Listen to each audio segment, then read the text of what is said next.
The great hall of Ironclaw Castle went silent the moment Cale Ashgrave rose from his throne. His eyes were fixed on the young woman kneeling at the center of the stone floor, her wrists bound with rope, her head bowed low. Torches burned along the walls, throwing long shadows across the crowd of nobles and warriors who had gathered to watch. Ren Hollis did not look up. She could feel every pair of eyes in the room, pressing down on her like a physical weight. Her heart pounded so hard she was sure the people nearest to her could hear it. She had done nothing wrong. She had said this over and over, to the guards who dragged her from the kitchens, to the steward who refused to listen, and now, silently, to herself, because no one else seemed willing to believe her. "You were found near the treasury the night the silver went missing," Cale said, his voice low and controlled, though anger simmered beneath every word. "Do you deny it?" "I was carrying linens to the east wing," Ren said, lifting her chin at last. Her voice shook, but she forced the words out clearly. "I walked past the treasury, because it is the only hallway that connects the laundry to the east wing. I did not go inside. I did not take anything." A murmur rippled through the crowd. Somewhere near the front, a woman in a deep green gown watched the scene with sharp, satisfied eyes. Lady Isolde stood with her hands folded neatly in front of her, her expression a careful mask of concern that did not reach her gaze. Cale descended the steps of his throne slowly, each footstep echoing off the stone. He had ruled the Ironclaw Pack for 6 years, since the death of his father, and in that time he had learned that mercy shown carelessly could be mistaken for weakness. The Pack's treasury held more than gold. It held ancient artifacts, tied to the Pack's founding, objects that could not simply be replaced. Whoever had taken the silver had also disturbed a warded chest that protected something far more valuable, something Cale was not yet ready to speak of aloud. "The guards say your footprints were the only ones found in the dust of that hallway," Cale continued, stopping directly in front of her. Up close, he could see how young she truly was, how thin her shoulders were beneath her plain gray dress. For a fraction of a second, something in his chest tightened, an instinct he did not have time to examine. "Because I walk that hallway every single night," Ren said. "Ask anyone in the kitchens. Ask Mira, ask old Gannett who guards the west door. They will tell you I pass through there every evening at the same hour." "I have already asked," Cale said. "No one saw you that particular night." "Because it was late, and everyone was asleep," Ren said, her voice cracking slightly. "That does not mean I am guilty." Cale studied her face for a long moment. There was fear there, yes, but something else too. A steadiness that most people did not manage to hold on to when standing before an Alpha King in judgment. He did not know why that steadiness unsettled him more than tears would have. Behind him, his beta, a broad-shouldered man named Dorian, cleared his throat quietly. "Cale," he said, low enough that only the king could hear. "We do not have proof beyond her presence in the hallway. Perhaps we should wait for the full investigation before—" "The council has already waited 3 days," Cale said, cutting him off. "The elders are asking why their king has not acted. The pack needs to see that thieves are punished, especially thieves who dare touch what belongs to the founders." "Punishing the wrong person will not calm the elders," Dorian said. "It will only create a bigger problem when the truth comes out." Cale did not answer. His jaw was tight, his eyes locked on Ren, who had begun to tremble, despite her efforts to remain calm. He told himself this was necessary. He told himself that showing hesitation now would make him look weak in front of nobles who were already whispering about instability in his rule since the war with the Blackthorn Pack had ended. He told himself many things in that moment, and none of them felt entirely true, but his pride would not let him back down in front of the entire court. "Bring the iron," Cale said. A collective gasp moved through the hall. Branding was a punishment reserved for the gravest offenses: treason, theft from the pack's sacred stores, betrayal of the bloodline. It was not simply a mark of shame. It was a mark that could never be removed, a permanent symbol, burned into skin, that would follow a person for the rest of their life, reminding everyone who saw it of what they had done. Ren's eyes went wide. "Please," she said, her composure finally breaking. "I am telling the truth. I did not take anything. Please, you have to believe me." "I believe the evidence in front of me," Cale said, though even as the words left his mouth, something inside him hesitated, some quiet voice telling him to stop, to wait. to listen more carefully to the fear in her eyes. He silenced that voice. He had silenced softer instincts before. It had always seemed like the right choice for a king who could not afford weakness. A guard stepped forward carrying a small brazier, coals glowing orange within it, and the iron rod resting inside, its tip shaped into the Ashgrave sigil, two crossed claws beneath a crescent moon. The metal had been heating since the trial began, waiting for a verdict that most in the hall had assumed would never actually come to this.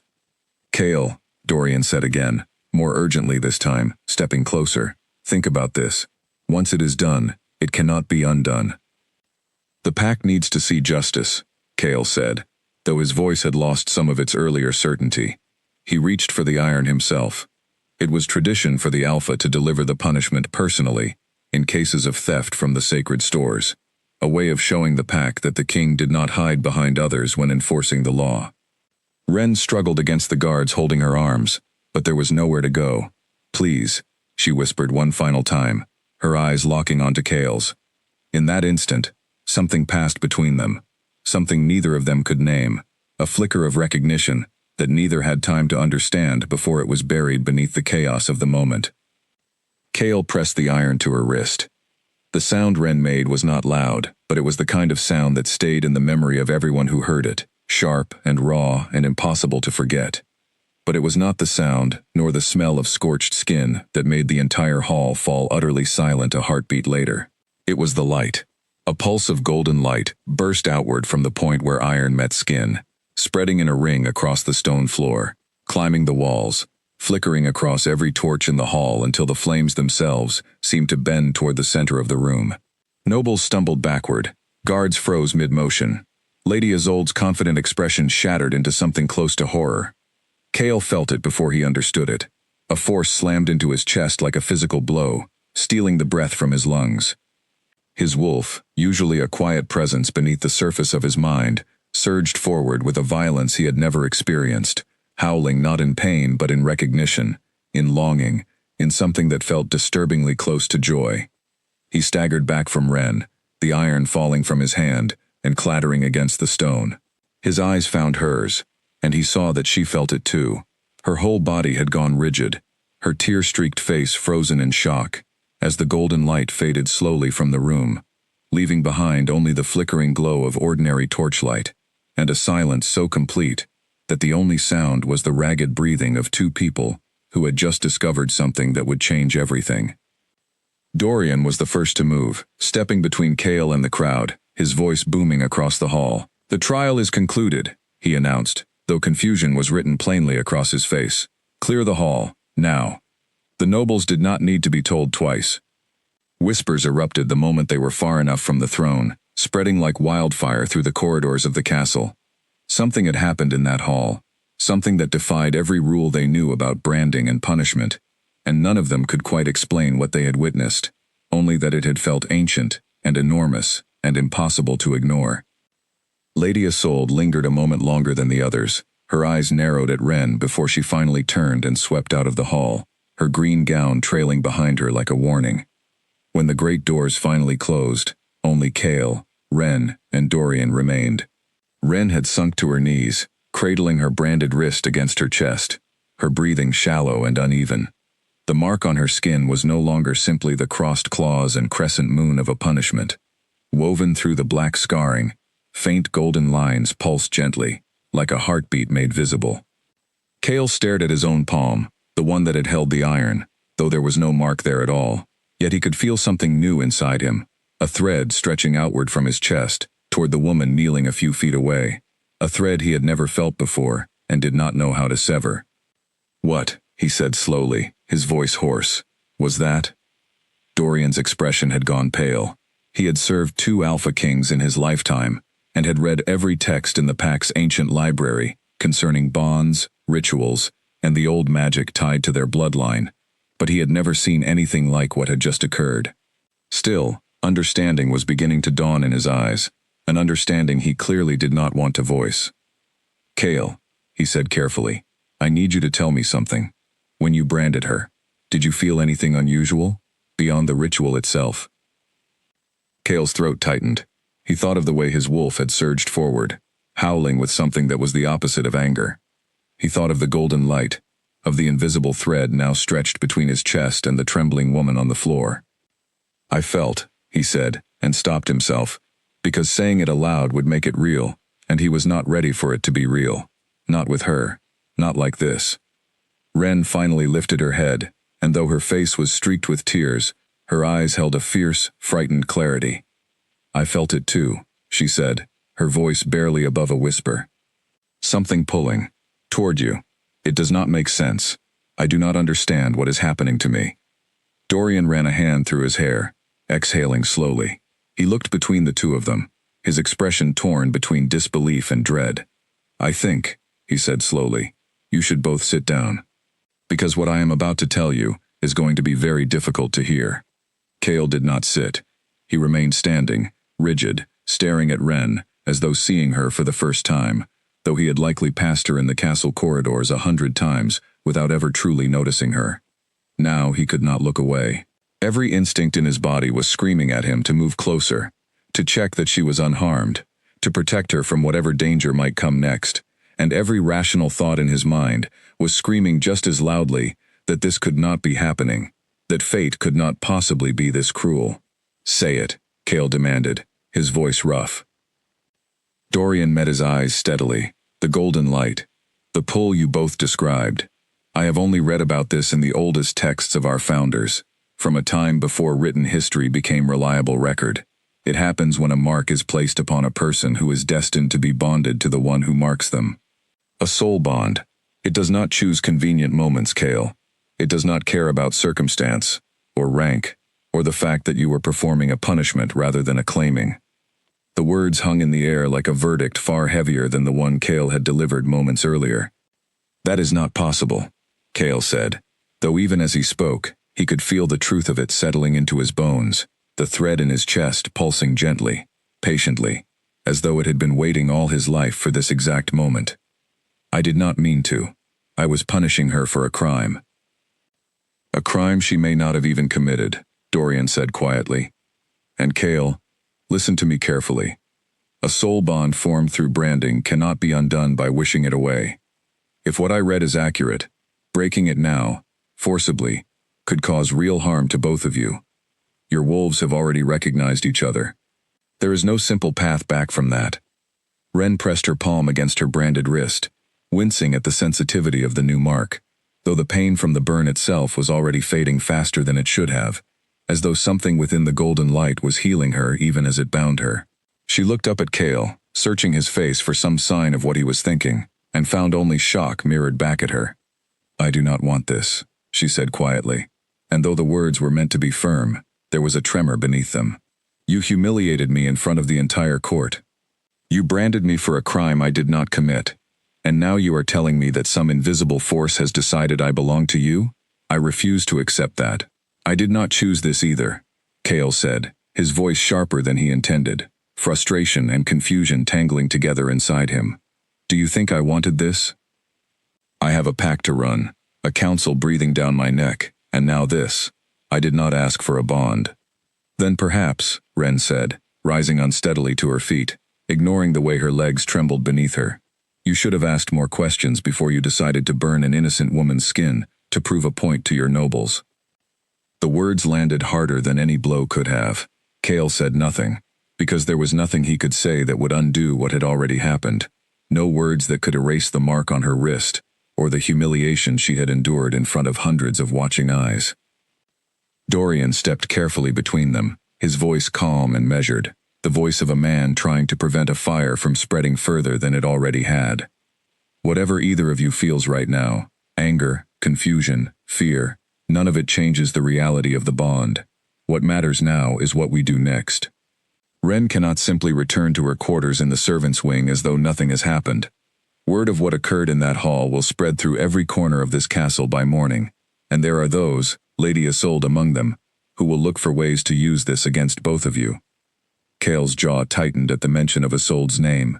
He had noticed her expression during the trial, the satisfaction that had flickered across her face the moment the branding was ordered, an expression that had curdled into something far darker once the golden light appeared.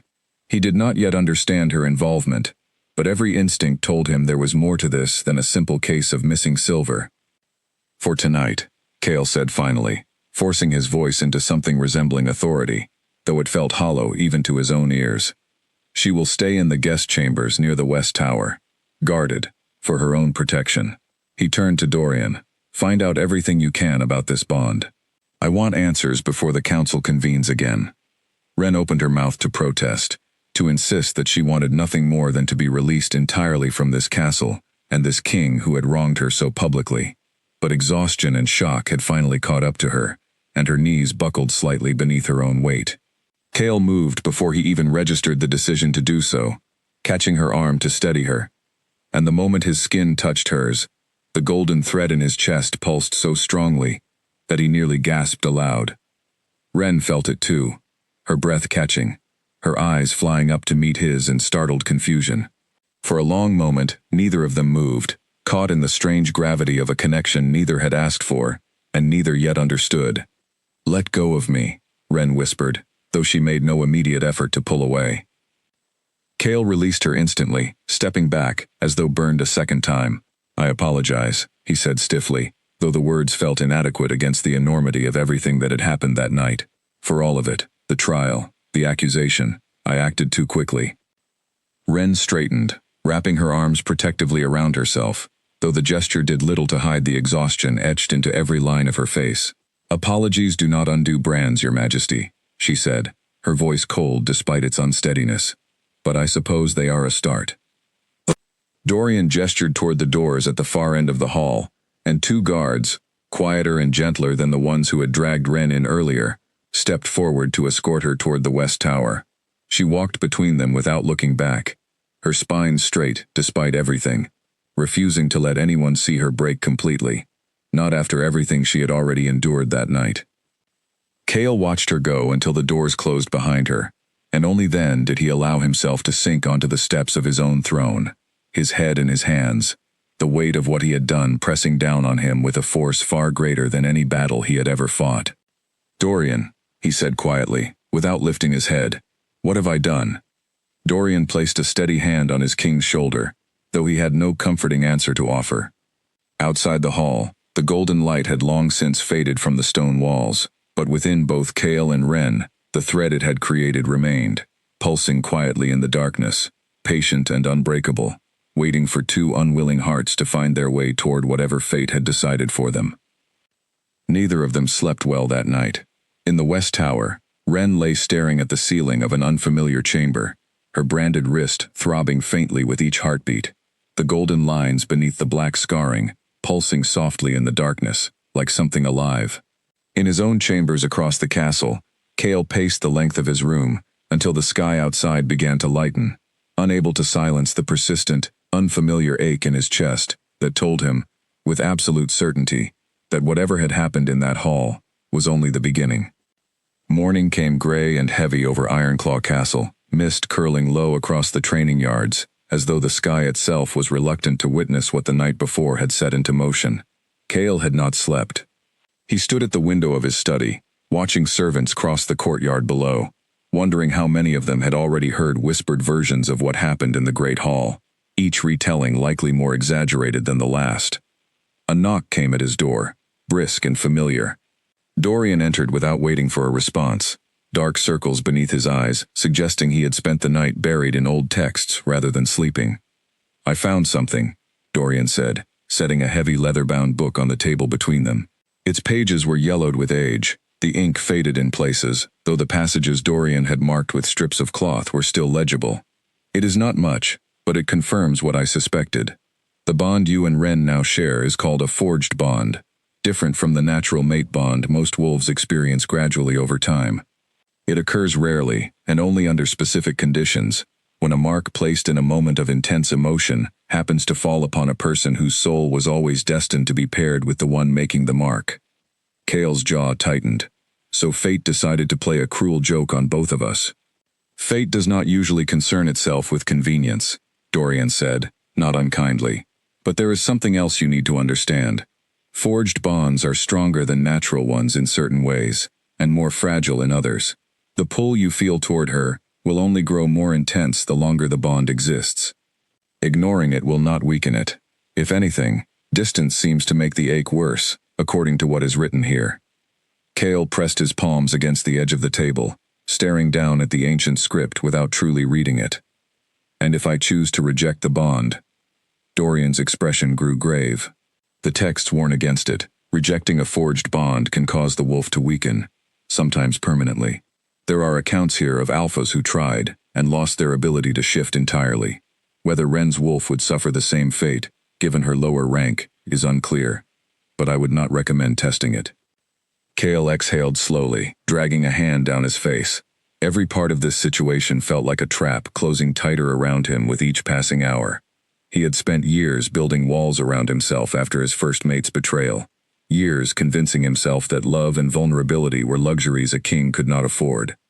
Now fate, or whatever force governed these things, had bound him to a servant girl he had wronged in front of his entire court, using a method as cruel as it was permanent. "She hates me," Cale said quietly. "She has every right to," Dorian replied. "You branded her for a crime that, I am beginning to suspect, she did not commit." Cale's head snapped up. "You have evidence?" "Not yet, but I spoke with old Gannett this morning, the guard who watches the west door each night. He confirmed that Ren passes through that hallway every evening at the same hour, exactly as she claimed during the trial. And there is something else. The treasury steward mentioned that the warded chest, the one containing the founder's relics, was disturbed with a level of skill that a kitchen servant would be unlikely to possess. Whoever broke that ward knew what they were doing, which means someone else is responsible," Cale said, "and Ren was simply convenient to blame.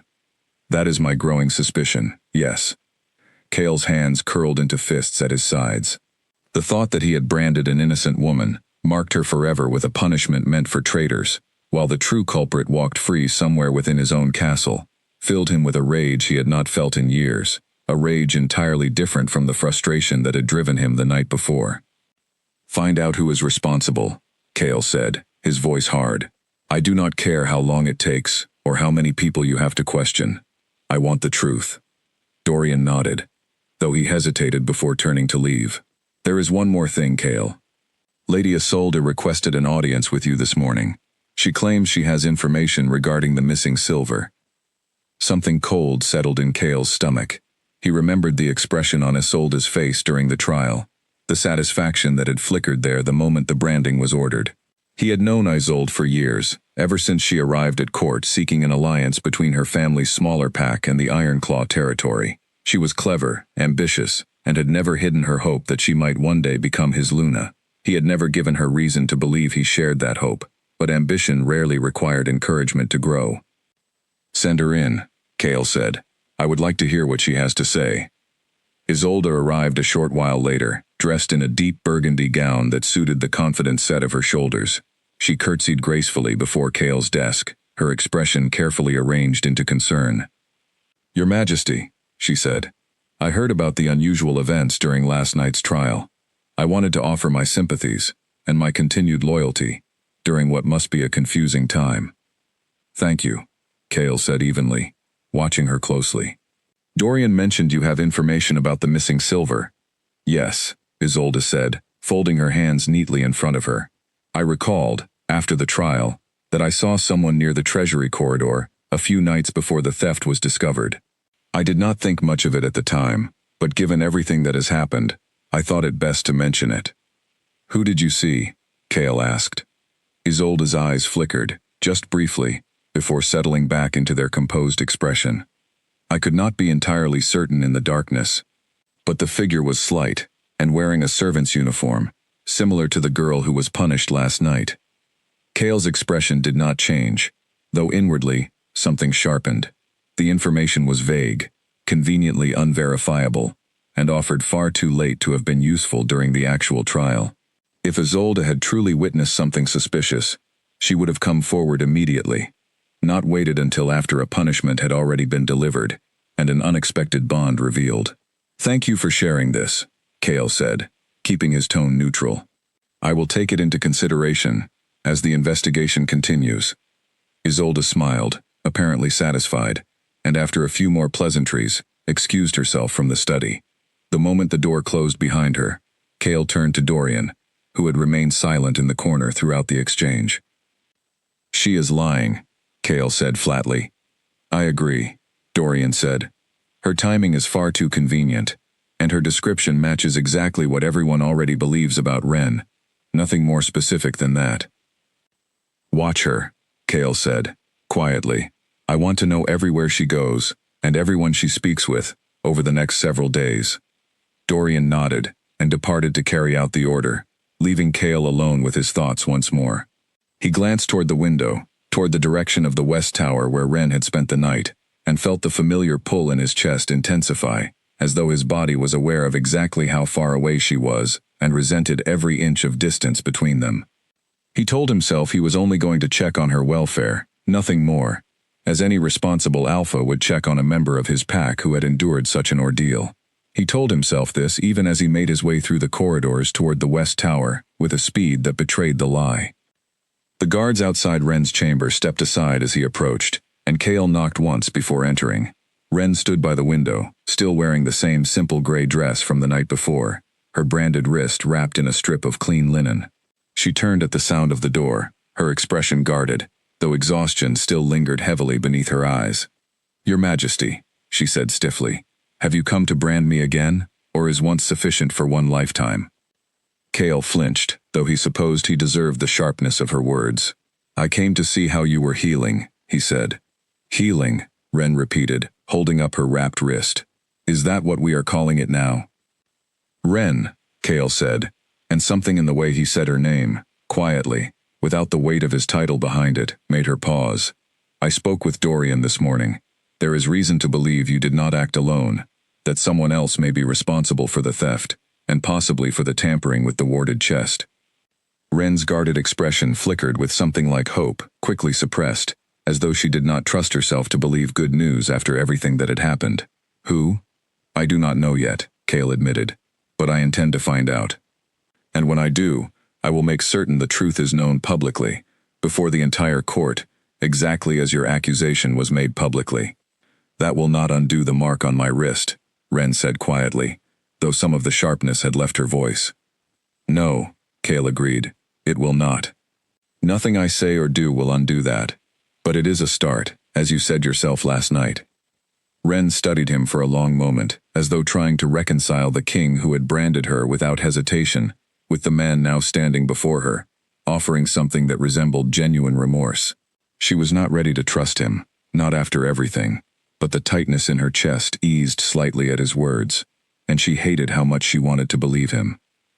Why does it feel like this? She asked suddenly, her voice quieter now, almost vulnerable.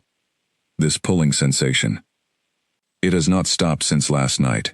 Even now, standing here, I feel it, like something inside me is reaching toward you whether I want it to or not. Kale's throat tightened. He felt the exact same pull, a constant, quiet gravity drawing him toward her that had nothing to do with logic or choice. Dorian explained it to me this morning, he said. It is called a forged bond, rare, and apparently permanent, once formed. Permanent, Ren echoed, sinking slowly onto the edge of the bed, her earlier composure cracking. So I am bound to you forever. To the man who marked me for a crime I did not commit. I understand if you resent me, Kale said. I would resent me too, if our positions were reversed. Resent is a gentle word for what I feel, Ren said, though there was no true venom behind it now, only a tired sort of honesty. But I do not think resentment changes anything about this bond, does it? No, Kale admitted, it does not. They sat in silence for a long moment, the weight of everything neither of them had asked for, settling heavily in the space between them. Outside, the mist had begun to lift, sunlight breaking weakly through the gray clouds, illuminating the room in a soft, pale glow. What happens now? Ren asked finally. For now, you remain here, under protection, while Dorian continues the investigation, Kale said. Once the truth is confirmed, your name will be cleared publicly, and you will be free to decide how you wish to proceed, regarding your position in the pack, and regarding the bond, as much as such a thing can be decided at all. Ren nodded slowly, though uncertainty still clouded her expression. And if I decide I want nothing to do with any of it? With you? With this bond? With this castle? Cale felt something sharp twist in his chest at the thought, an ache that went beyond simple concern for a wronged servant. He forced himself to answer honestly despite it. Then I will respect that decision, as much as I am able. You deserve the freedom to choose, especially after everything I have already taken from you without asking. Something shifted subtly in Ren's expression, surprise flickering across her features at his answer, as though she had expected him to argue, to insist upon the bond regardless of her wishes, the way many alphas in stories and rumors were said to do. Instead, he had offered her something she had not expected from the king who marked her only hours earlier: respect. Thank you, she said quietly, and though the words were simple, they carried a weight that neither of them fully understood yet. Cale rose to leave, pausing at the door. I will send word the moment Dorian learns anything new, he said, and Ren, for what it is worth, I truly am sorry. Not simply for the bond, but for the trial itself, for not listening more carefully before I acted. Ren watched him go, the door closing softly behind him, and found herself staring at her bandaged wrist, at the golden lines she knew pulsed faintly beneath the linen, connecting her to a man she had every reason to despise and yet, somehow, could no longer bring herself to hate entirely. The realization frightened her more than the bond itself. Elsewhere in the castle, in a chamber far from the West Tower, Lady Isolde stood before a narrow mirror, her reflection calm and composed, despite the storm building behind her eyes. A soft knock came at her door, and she opened it to find a cloaked figure waiting in the shadowed corridor beyond. The bond was not supposed to happen, Isolde said quietly, once the door was closed and locked behind them. The branding was meant to remove her from court entirely, not tie her to him forever. These things cannot always be predicted, the cloaked figure replied, voice low and rough. What would you have me do now? Isolde's eyes narrowed, calculation, replacing the earlier flicker of frustration. The investigation must be stopped before it reaches too close to the truth, she said. And if the bond cannot be undone easily, then perhaps it simply needs to be made unbearable enough that the girl chooses to leave on her own. Or perhaps, she added, a cold smile touching her lips, there are other ways to ensure she does not survive long enough to enjoy whatever fate has decided for her. The figure said nothing, only inclined their head in acknowledgement, before slipping back out into the shadows of the corridor, leaving Isolde alone, with her reflection, and the quiet, dangerous plans already forming behind her calm expression. 3 days passed before Dorian returned to Cale's study with news, and by then, the entire castle had settled into an uneasy rhythm of whispered rumors and cautious glances. Servants avoided speaking of the golden light directly, though everyone seemed to know something extraordinary had occurred during the trial.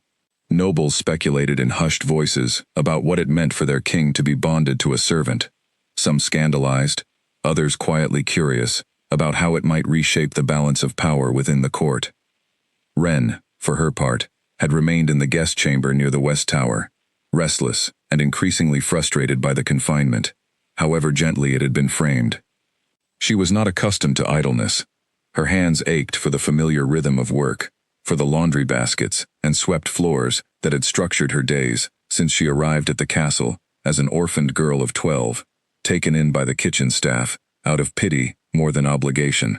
She had built her entire sense of self around being useful, around proving she deserved her place within these walls, despite having no family name to recommend her. Now she sat in a chamber finer than any she had ever occupied, waiting for a king to determine her fate, and the waiting gnawed at her more than the physical ache of her healing brand ever could. It was Dorian who came to fetch her that afternoon, his expression carefully neutral, though something in his posture suggested urgency. The king requests your presence, he said. We have found something you should hear directly. Ren followed him through corridors she had never walked before, past tapestries depicting the founding of the Ironclaw Pack, past guards who watched her with expressions ranging from curiosity to open suspicion. She held her chin high despite the discomfort of being watched, refusing to let anyone see how unsettled she truly felt. They arrived at Cale's private study, where Cale stood near the window, his expression tense. A young man Ren did not recognize sat in a chair near the desk, his hands bound loosely with rope, his eyes downcast with an expression of guilt, so plain it needed no confession to confirm. This is Toby, Dorian said, gesturing toward the young man. A stable hand. He has confessed to entering the treasury corridor the night of the theft. Ren's breath caught. Then it was him, not me. It is more complicated than that, Cale said grimly. Toby, tell her what you told us. Toby lifted his head reluctantly, guilt and fear warring across his young features. I did not take the silver, he said, his voice shaking. I swear it. I was paid to disturb the ward on the chest, to weaken it, so someone else could take what they wanted from inside. I did not even know what they were after. I was only told to disable the protective spell and leave before anyone saw me. Who paid you? Cale asked, his voice hard. Toby hesitated, glancing nervously toward the door, as though afraid someone might be listening. I do not know her name, he said finally. A woman, cloaked, met me near the stables late at night. She gave me gold, more gold than I earn in a year, tending horses, and told me exactly what to do. I never saw her face clearly. I was frightened, and I needed the money for my mother's medicine. I did not think anyone innocent would be blamed for it. Ren's hands curled into fists at her sides, anger rising hot and sharp in her chest. Someone was blamed, she said, holding up her bandaged wrist. I was blamed. I was branded for something I had nothing to do with. Toby's face crumpled with genuine remorse. I am sorry, he said. I did not know they would accuse you. I swear it, I did not know. Cale studied the young stable hand for a long moment, weighing the sincerity of his words against the severity of his actions. You will face punishment for your role in this, Cale said finally. Though given your cooperation, and the circumstances that drove you to it, I will consider leniency. But I need more information. Can you describe anything else about this woman? Her voice, her manner of speech, anything at all that might help identify her? Toby thought carefully, his brow furrowed with effort. Her voice was refined, he said slowly, like someone accustomed to giving orders rather than following them. And she wore a ring. I noticed it, when she handed me the gold.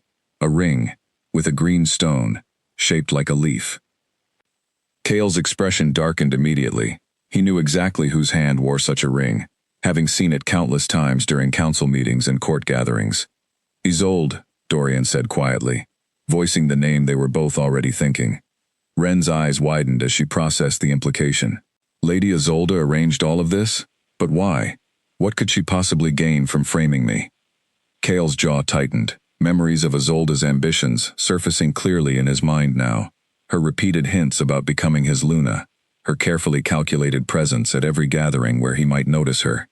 I do not yet know her full motive, he said, but I intend to find out. Dorian, have Isolde brought here immediately, quietly, without alerting the rest of the court. Dorian nodded and departed swiftly, leaving Cale, Ren, and the guilt-stricken Toby alone in the tense silence of the study. Ren sank slowly into a chair near the desk, the anger draining out of her and leaving something closer to exhaustion in its place. I am sorry, Toby said again, his voice small, for everything you suffered because of what I did. Ren looked at him for a long moment, and though her anger had not entirely faded, she found she could not hold it fully against a frightened young man who had made a desperate choice to help his ailing mother.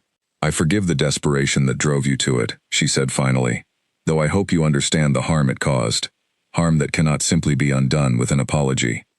I understand, Toby said quietly, shame heavy in his voice. Cale watched this exchange with something like admiration flickering behind his carefully controlled expression.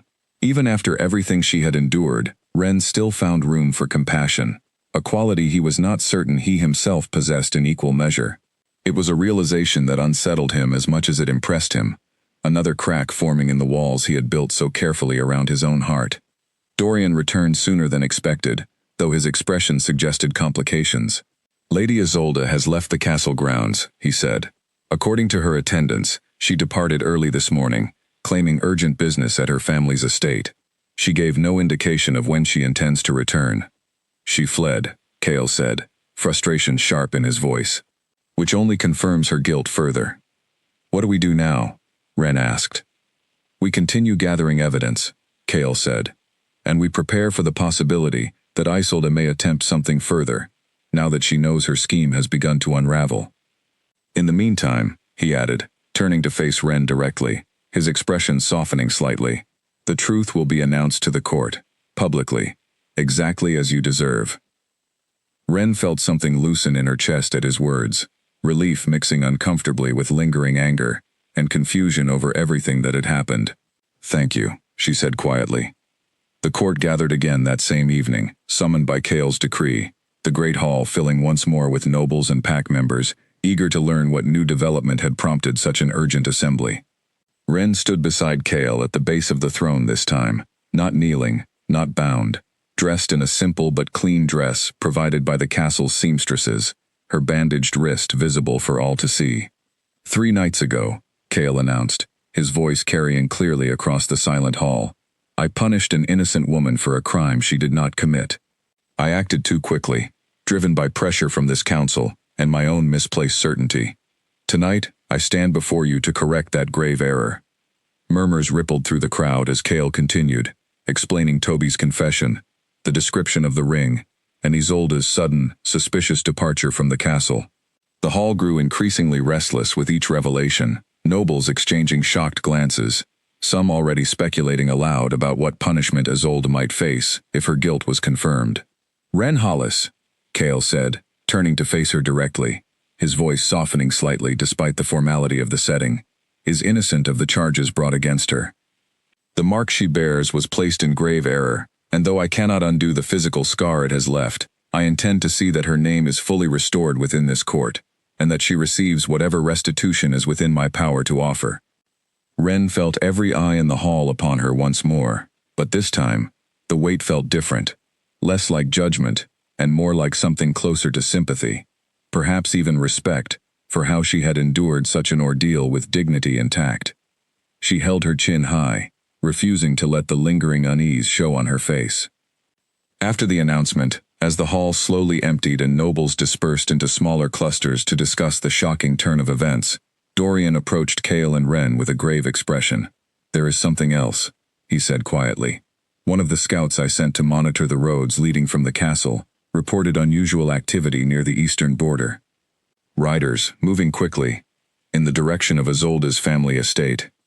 "Reinforcements," Kale said grimly. "She is preparing for something." "Or fleeing further," Dorian offered, though his tone suggested he did not fully believe his own words. "Either way, I recommend increasing security around the castle, and particularly around Ren, until we understand her full intentions." Kale nodded, already turning practical matters over in his mind, though beneath the surface, worry gnawed at him with an intensity that startled him. The thought of Isolde, desperate and exposed, turning her schemes toward direct harm against Ren, filled him with a protective fury unlike anything he had experienced before, sharper and more consuming than even the anger that had driven him to order the branding in the first place. "Double the guards around the West Tower," Kale said, "and Ren," he added, turning to her, "I would like you to move to chambers closer to my own, where I can ensure your safety more directly." Ren hesitated, old resentments and new uncertainties warring within her. Moving closer to Kale felt like surrendering something she was not yet ready to give up, some final thread of independence she had clung to throughout this entire ordeal.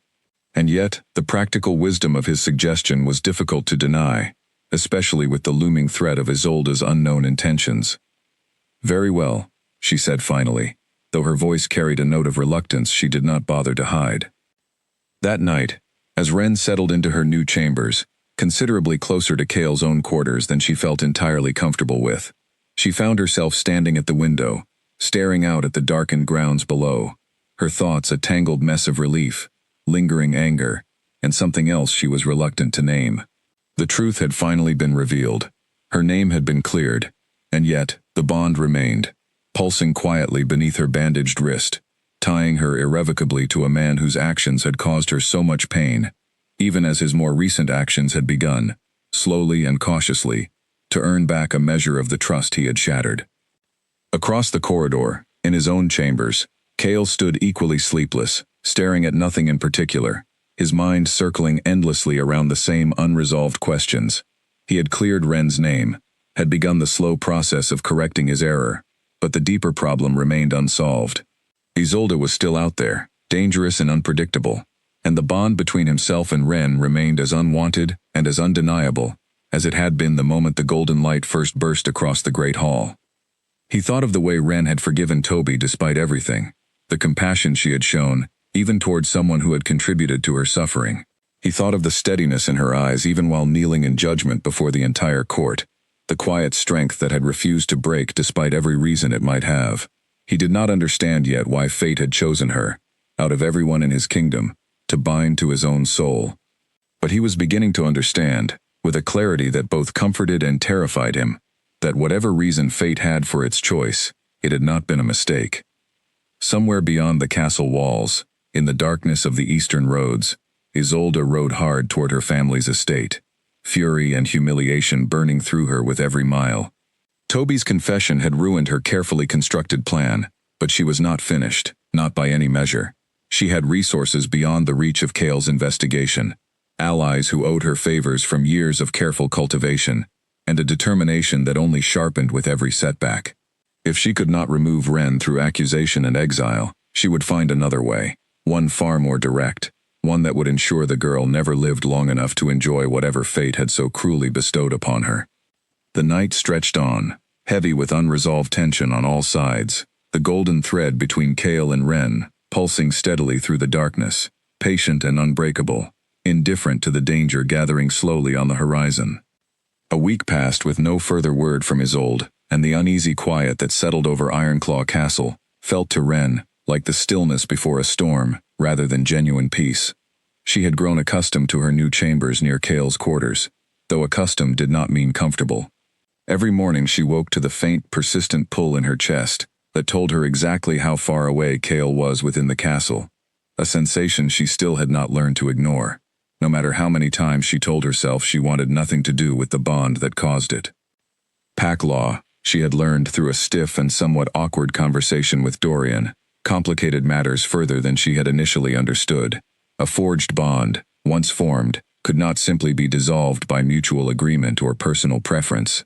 Formal release required a ritual, overseen by the pack elders, one that carried its own risks, given how little was known about forged bonds in general, and one that Cale, despite Wren's occasional bitter suggestions that he pursue it, had shown no inclination to request.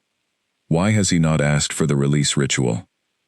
Wren asked Dorian one afternoon, as they walked together through the castle gardens, a rare moment of open air, granted to her now that the investigation into Isolde had quieted, at least temporarily. Surely a king with the entire pack's expectations resting on his shoulders would prefer to be free of an inconvenient bond to a servant. Dorian considered his answer carefully before responding, his loyalty to Cale evident in the measured way he chose his words. "I do not think Cale sees the bond as simply inconvenient any longer," he said, though I suspect he would deny that if asked directly. Wren frowned, unwilling to examine too closely what that answer might mean. "He humiliated me in front of the entire court," she said, though the words carried less heat than they once had. "I do not see how a few kind gestures since then erase that." "No one is asking you to erase it," Dorian said gently. "But perhaps consider that people, even kings, are capable of growth, given enough reason to pursue it." Wren did not respond, though his words lingered with her long after their conversation ended.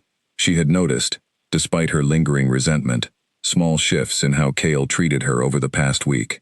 He no longer addressed her with the cold formality of their first encounters.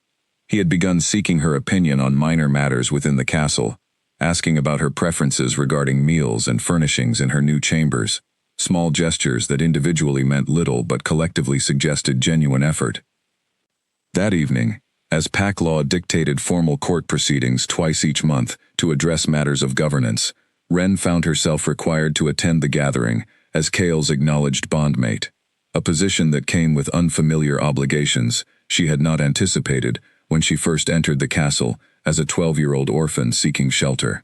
She stood near the edge of the raised platform, uncomfortable in the fine clothing the seamstresses had insisted upon, watching as council members debated matters of trade agreements and border patrols with an intensity that seemed almost mundane compared to everything she had experienced over the past 2 weeks.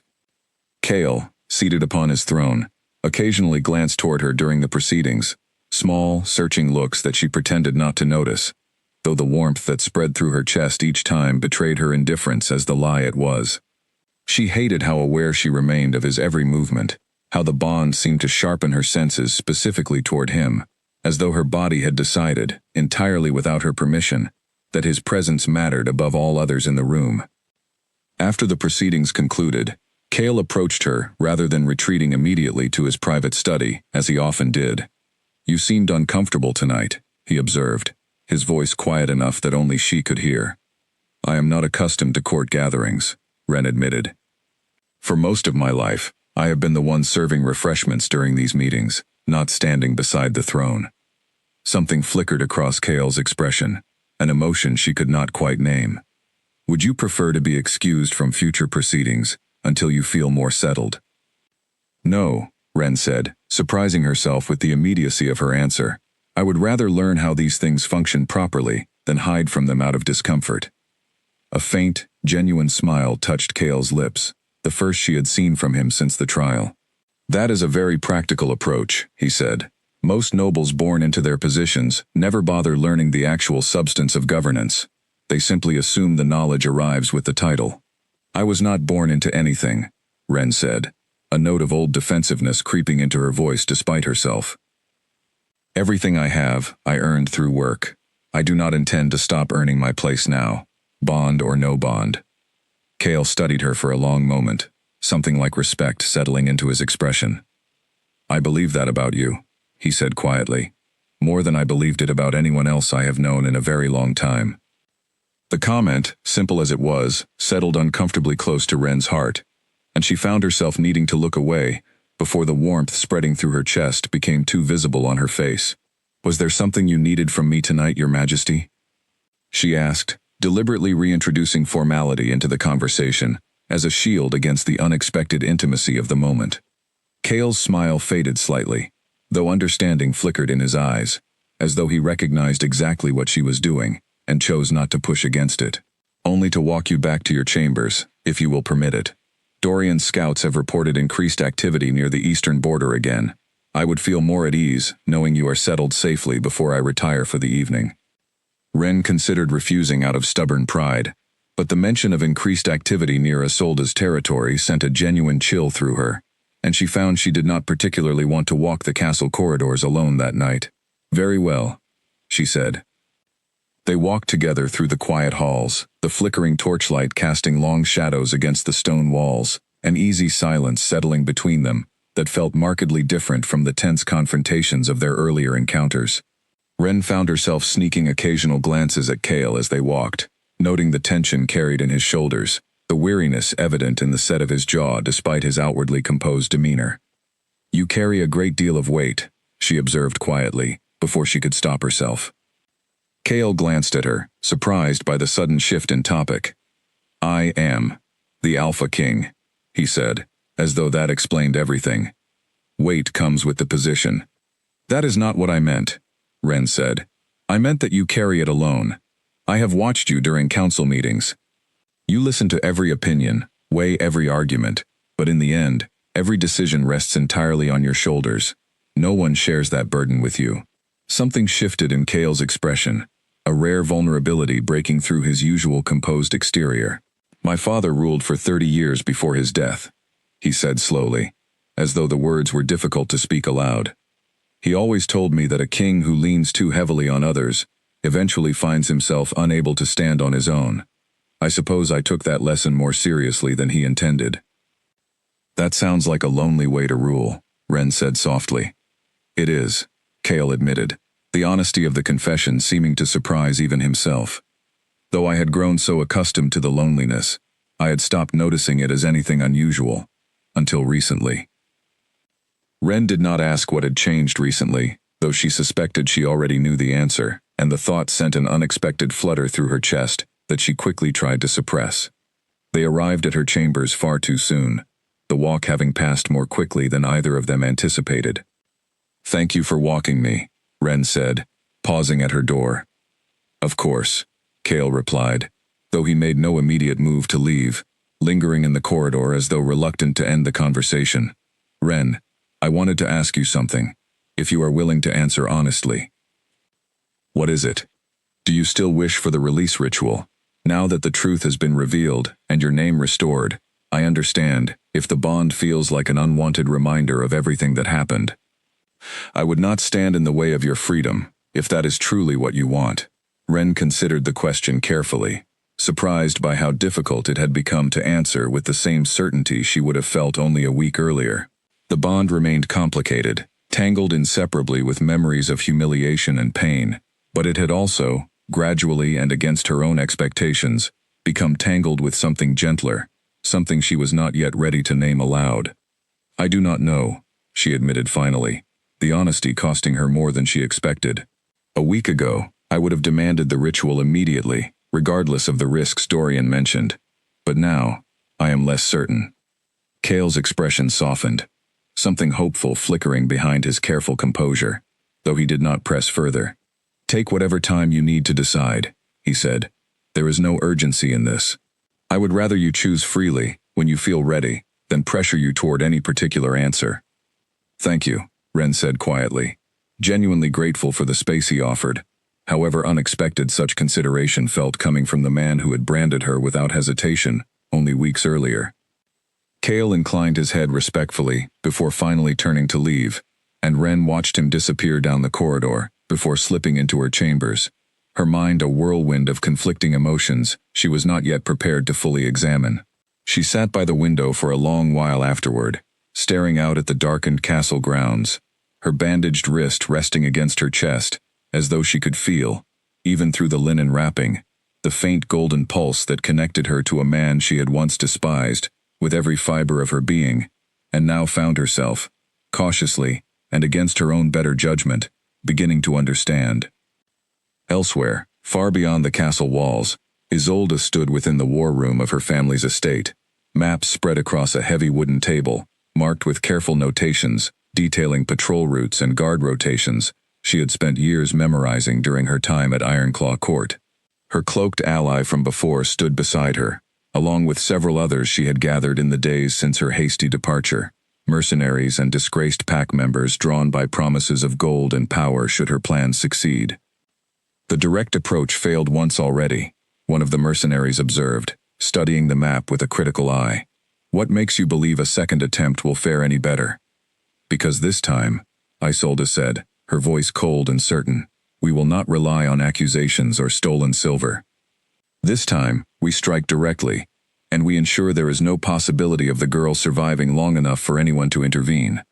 The mercenaries exchanged uneasy glances, though none voiced open objection, the promise of gold apparently sufficient to override whatever hesitation they might otherwise have felt. Isolde traced a finger along the map, marking the location of the castle's eastern gate, the weakest point in its defenses according to years of careful observation. Prepare the men, she said. We move within the fortnight. The following days brought a shift in the rhythm of castle life that Ren had not anticipated. With Isolde's absence still unexplained to the wider court, and rumors of unrest along the eastern border growing louder among the guards, Cale declared that Ren would begin attending his daily briefings with Dorian and the senior guard commanders, a decision that surprised everyone in the room, Ren included. I do not understand why I need to be present for discussions of border patrols and supply routes, she said, standing awkwardly near the map table in Cale's study on her first morning included in such meetings. I have no experience with matters of defense. You have experience with something equally valuable, Cale said, gesturing for her to take a seat at the table alongside himself, Dorian, and two guard commanders who eyed the new arrangement with barely concealed curiosity. You understand this castle from angles the rest of us overlook. You know which servants pass through which corridors, which storage rooms are rarely checked, which doors are left unlocked out of habit rather than necessity. That knowledge could prove essential if Isolde intends to strike from within rather than through open assault. Ren considered this, surprised by the genuine logic behind his reasoning rather than any hollow gesture of inclusion. I suppose that is true, she admitted. The kitchen staff gossip about far more than most people realize. If something unusual were happening within the castle, they would likely notice it before the guards did.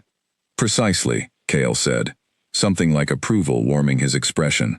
Which is why I want you present, not as a formality, but because your perspective genuinely matters.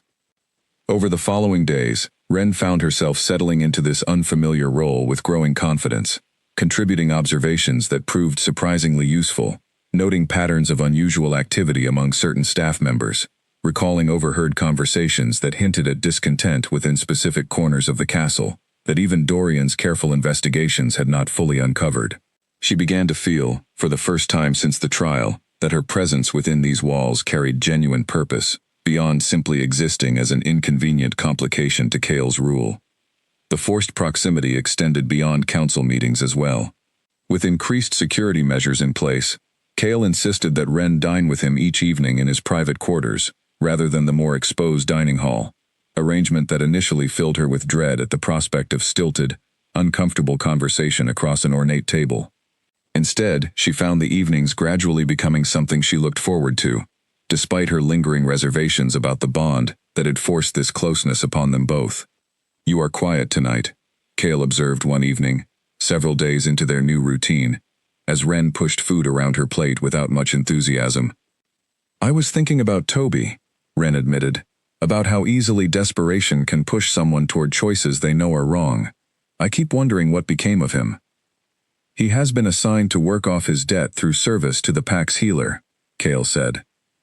"His mother's medicine has been provided through the Pack's resources, and he has expressed genuine remorse throughout the process. I do not believe he intends to make similar mistakes again." "That is good," Wren said, relief evident in her voice. "I did not want to see him punished too severely. He was desperate, not malicious." Cale studied her for a long moment, something thoughtful in his expression. "You extend compassion so easily," he said, "even toward those who caused you harm, however unintentionally. I find myself wondering how you manage it." Wren considered the question seriously before answering. "I grew up without parents," she said. "The kitchen staff took me in when I was 12, not out of any particular affection, but because it was easier than turning away a hungry child. I learned early that people often make difficult choices out of necessity rather than cruelty. It seemed unfair to judge harshly without understanding the full circumstances behind someone's actions."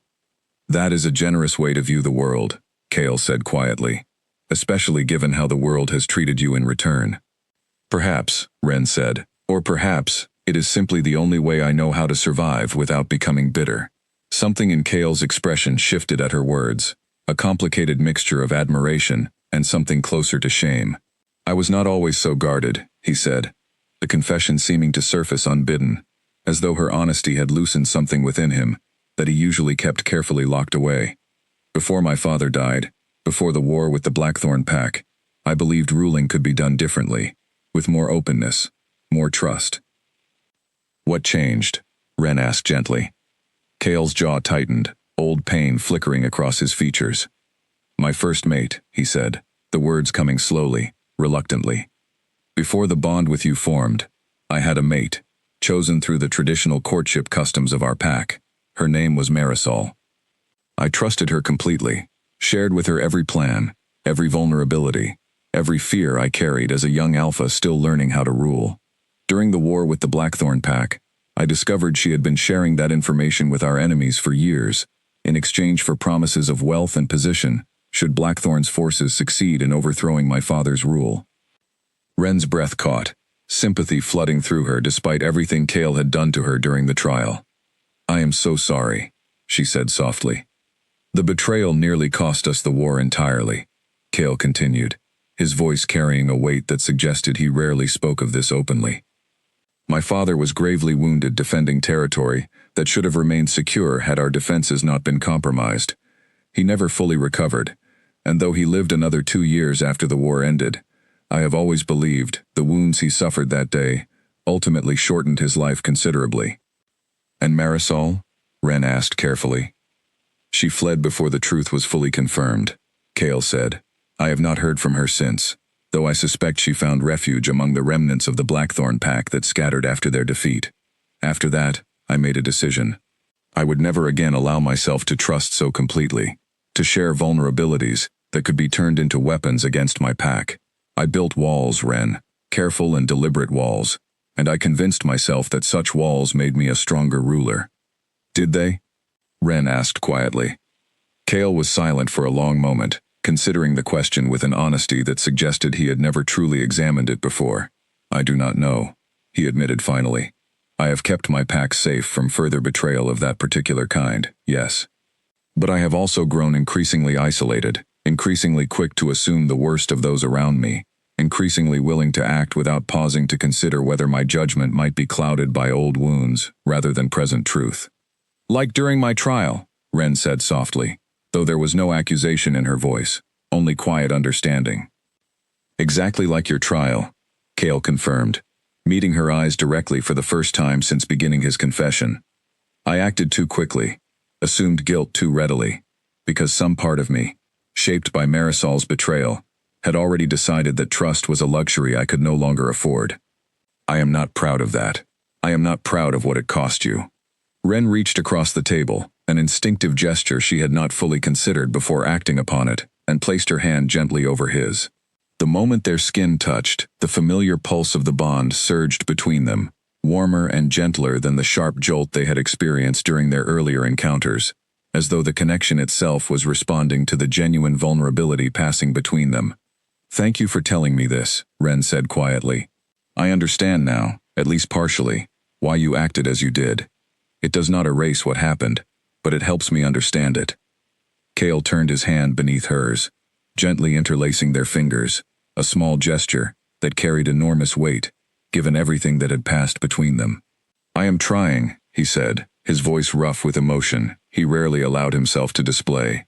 I do not know if I am doing it correctly, but I am trying to be worthy of whatever fate decided when it bound us together. They sat together in comfortable silence after that, hands still loosely joined across the table, the weight of Cale's confession settling gently between them rather than driving them apart, as such vulnerability might once have done. Ren found herself studying his profile in the soft candlelight, noting the tension that had eased slightly from his shoulders, the way his expression seemed less guarded than she had ever witnessed before. Later that evening, as she prepared to retire to her own chambers, Cale walked her to her door, as had become their custom, though this time, he paused longer than usual before bidding her good night. Ren, he said, hesitation evident in his voice. I know I have already asked this once, but I find myself needing to ask again. If you decide, after everything, that you wish to pursue the release ritual, I will support that decision fully. But I want you to know that I no longer wish for that outcome myself. I would rather spend whatever time is required, earning back your trust properly, than see this bond severed simply because I failed to honor it correctly at the start.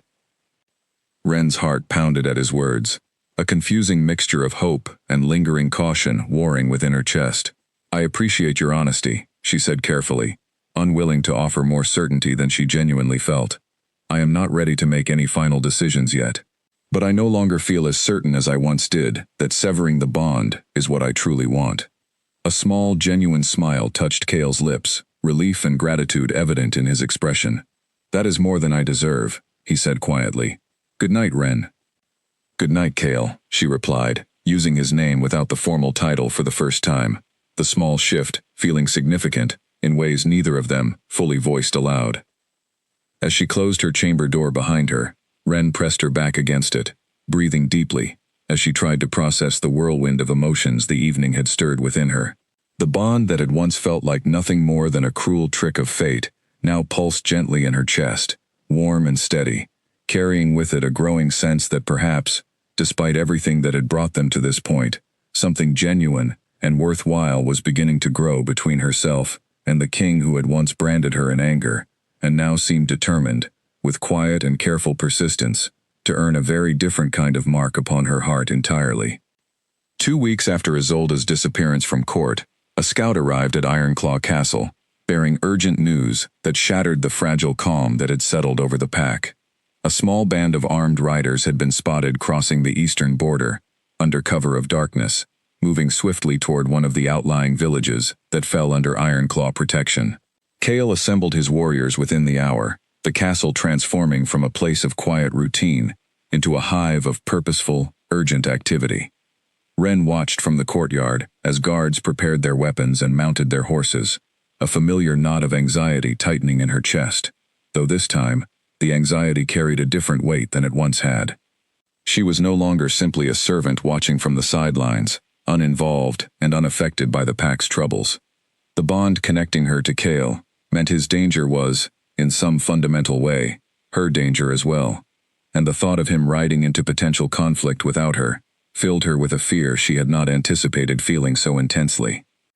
"Stay within the castle walls," Cale instructed her, checking the fastenings on his armor with practiced efficiency. "Dorian will remain here to oversee your safety, while I lead the response to the border." "How long will you be gone?" Ren asked, unable to fully mask the worry in her voice. "A day, perhaps 2, depending on what we find," Cale said, pausing his preparations to meet her eyes directly. This could be nothing more than opportunistic raiders unrelated to Isolde's schemes. Or it could be exactly the kind of distraction she would orchestrate to draw our defenses away from the castle itself. The implications settled heavily between them. If Isolde's plan involved luring Cale and his warriors away from Ironclaw Castle entirely, leaving it vulnerable to a more direct assault, then Ren's presence within these walls suddenly felt far less secure than Dorian's promises of increased guards could fully address. "Be careful," Ren said, the words feeling inadequate against the weight of her genuine concern. Cale reached out, gently brushing his thumb across her cheek, in a gesture that surprised them both with its tenderness. "I will return," he said quietly. "I promise you that." He departed within the hour, leading a contingent of his strongest warriors toward the eastern border, leaving Ren standing in the courtyard, long after the sound of hoofbeats had faded into the distance, her chest tight with a worry she had not expected to feel so acutely, for a man she had once wished nothing but distance from. The following day passed in tense uncertainty, Ren finding it nearly impossible to settle into any productive routine as she waited for word from the border. She spent most of the morning in the castle's small chapel, a place she had visited occasionally throughout her years as a servant, finding some measure of peace among the quiet stone walls and flickering candles even now, bonded to a king rather than serving beneath one. It was during her return from the chapel, walking through a quieter corridor near the castle's outer wall, that chaos erupted without warning. Shouts rang out from the courtyard, followed by the unmistakable sound of clashing steel and panic screams. Ren's heart lurched as she rushed toward a nearby window, her breath catching at the sight below. A small group of intruders, having apparently slipped past the castle's outer defenses under cover of the confusion caused by the eastern border distraction, had breached the courtyard itself, their weapons drawn as they moved with clear purpose toward the castle's inner chambers. Guards scrambled to intercept them, but the intruders moved with practiced efficiency, clearly having studied the castle's layout in advance. Ren's attention snapped to a smaller figure near the edge of the courtyard, a young child, no more than 6 years old, frozen in terror as the chaos erupted around her, directly in the path of 2 intruders moving swiftly toward the castle's side entrance. The child's mother, one of the castle's laundry workers, was too far away to reach her in time, her screams of panic swallowed by the general noise of the conflict. Without pausing to consider the danger to herself, Ren rushed from the window, taking the nearest staircase 2 steps at a time, her heart pounding with an urgency that overrode every instinct toward self-preservation. She burst into the courtyard just as one of the intruders raised his weapon, not toward the child directly, but preparing to strike aside anyone who might interfere with his path toward the castle's entrance, the small girl simply an obstacle in his way, rather than a deliberate target. Ren did not think. She moved on pure instinct, some deep, primal reflex she had never known she possessed, surging through her body, as she closed the distance between herself and the frozen child. She scooped the girl into her arms just as the intruder's weapon swept through the space where the child had stood only a moment before, the momentum of Ren's movement carrying them both clear of danger as she rolled behind an overturned cart, shielding the terrified child with her own body. The intruder turned toward them, clearly intending to eliminate this unexpected obstacle to his progress. But before he could advance further, Dorian's blade intercepted his path, the beta having rushed to the courtyard the moment the alarm was raised. A fierce exchange followed, guards rallying quickly now that the initial shock had passed, and within minutes, the remaining intruders were subdued or fleeing, their attempted infiltration thwarted by the swift response of the castle's defenders. Ren remained crouched behind the overturned cart throughout the brief but intense conflict, cradling the trembling child against her chest, murmuring soft, reassuring words despite her own racing heart. When the fighting finally ceased, she carefully carried the girl toward her frantic mother, who collapsed to her knees in grateful relief the moment her daughter was safely returned to her arms. "You saved her," the mother said, tears streaming down her face as she clutched her daughter close. Thank you. I do not know how to properly thank you. She is safe, Ren said, her own hands trembling now that the immediate danger had passed, adrenaline still coursing through her system. That is all that matters. Dorian approached, his expression a mixture of relief and evident astonishment. That was remarkably quick reflexes, he said, studying Ren with newfound respect. Most people freeze during their first encounter with real danger. You moved as though you had trained for exactly this kind of situation. Ren shook her head, still catching her breath. I have no training, she said. I simply saw her in danger and moved without thinking. Instinct like that is not common, Dorian said thoughtfully, even among trained warriors. I wonder if the bond has begun to strengthen certain instincts within you, given how closely tied your wolf now is to Kale's own. The suggestion gave Ren pause, though she had little time to consider it further as guards moved quickly to secure the remaining prisoners and tend to the few injuries sustained during the brief but chaotic conflict. Word was sent immediately to recall Kale and his forces from the eastern border, the attack on the castle itself confirming everyone's worst suspicions about the true nature of Isolde's distraction. Kale returned by nightfall, having ridden hard the moment word reached him of the breach at the castle, his expression thunderous with barely controlled fury as he strode into the courtyard, his eyes searching immediately for confirmation that Ren remained unharmed. The moment he found her, standing near the chapel entrance, exhausted but physically unharmed, something in his rigid posture eased visibly, though the fury in his eyes did not fully fade. I heard what happened, he said, closing the distance between them with quick, purposeful strides. Dorian told me you rushed directly into danger to save a child. I could not simply watch her be harmed, Ren said, suddenly feeling self-conscious under the intensity of his gaze. I did not think about the danger to myself. I only thought about getting her to safety. Kale reached out, gently taking her hands in his own, examining them as though searching for injuries, despite already knowing she was unharmed. You could have been killed, he said, his voice rough with an emotion that went beyond simple concern for a member of his pack. But I was not, Ren said gently, and the child is safe. Kale's jaw tightened, and for a moment, Ren thought he might argue further, might insist upon some official reprimand for reckless endangerment, but instead, he simply pulled her into his arms, holding her close, with a desperate intensity that surprised them both. I cannot lose you, he said quietly, the words seeming to surprise even himself as they escaped. Not now. Not after everything. Ren stood frozen for a moment, startled by the raw honesty of his admission, before slowly returning his embrace, her arms wrapping around him as the last of her own adrenaline finally began to fade, leaving behind only exhaustion and the warm, steady comfort of his presence. I am here, she said softly. I am safe. They remained like that for a long moment, oblivious to the guards and staff moving around them in the courtyard, the bond between them pulsing warmly, steadily, as though acknowledging the deepening connection that had grown between two people who had begun this journey as unwilling strangers bound by cruel circumstance, and now found themselves, slowly and undeniably, becoming something else entirely. Later that evening, once the prisoners had been questioned and the castle's defenses reinforced against further intrusion, Kale sought Ren out in her chambers, finding her seated by the window, still processing the events of the day. The prisoners confirmed Isolde orchestrated both the eastern border distraction and the direct assault on the castle, Kale said, settling into the chair across from her. She intended to use the chaos to eliminate you, while my forces were occupied elsewhere. Ren absorbed this information with a grim nod, unsurprised given everything they had already suspected. What happens now? We increase security significantly, Kale said, and I intend to lead a direct response against her estate, rather than continuing to wait defensively for her next attempt. This cannot continue indefinitely, Ren. Her ambition has already cost too much, and I will not risk your safety further by allowing her freedom to plan additional attacks. Ren considered this, a complicated mixture of relief and apprehension settling within her. I understand, she said finally. But please, be careful. I do not think I could bear it if something happened to you.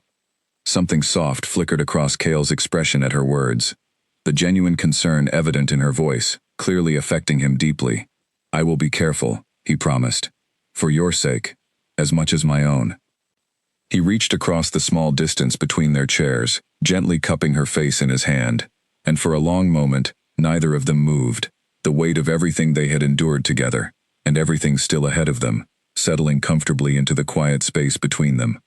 The bond pulsed gently, warmly, no longer a burden imposed upon them by cruel circumstance, but something increasingly precious, something both of them, despite everything, had begun to genuinely wish to protect. Cale spent the following days organizing a careful, deliberate response to Isolde's estate, unwilling to rush into confrontation without thorough preparation given the stakes now involved. Dorian coordinated with scouts to map the estate's defenses, while Cale consulted with the pack elders regarding the formal charges that would need to be presented once Isolde was captured: treason and conspiracy against the crown carrying severe consequences under Ironclaw law. Ren found herself increasingly involved in these preparations, her knowledge of castle operations and her keen observational instincts proving valuable, even in matters extending beyond the castle walls. She sat in on strategy sessions, offered insights when relevant, and gradually became someone whose opinion Cale and Dorian both sought, rather than someone simply tolerated within the room. It was during one such session, reviewing maps of Isolde's estate late into the evening, that a messenger arrived bearing news that shifted their careful plans entirely.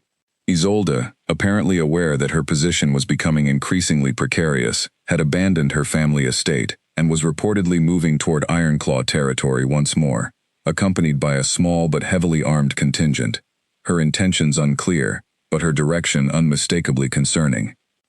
"She is coming here," Dorian said grimly, studying the messenger's report with a furrowed brow. "Directly, rather than waiting for us to move against her." "Desperation makes people reckless," Cale said, though his own expression carried genuine concern beneath its controlled surface. "She knows her position is failing.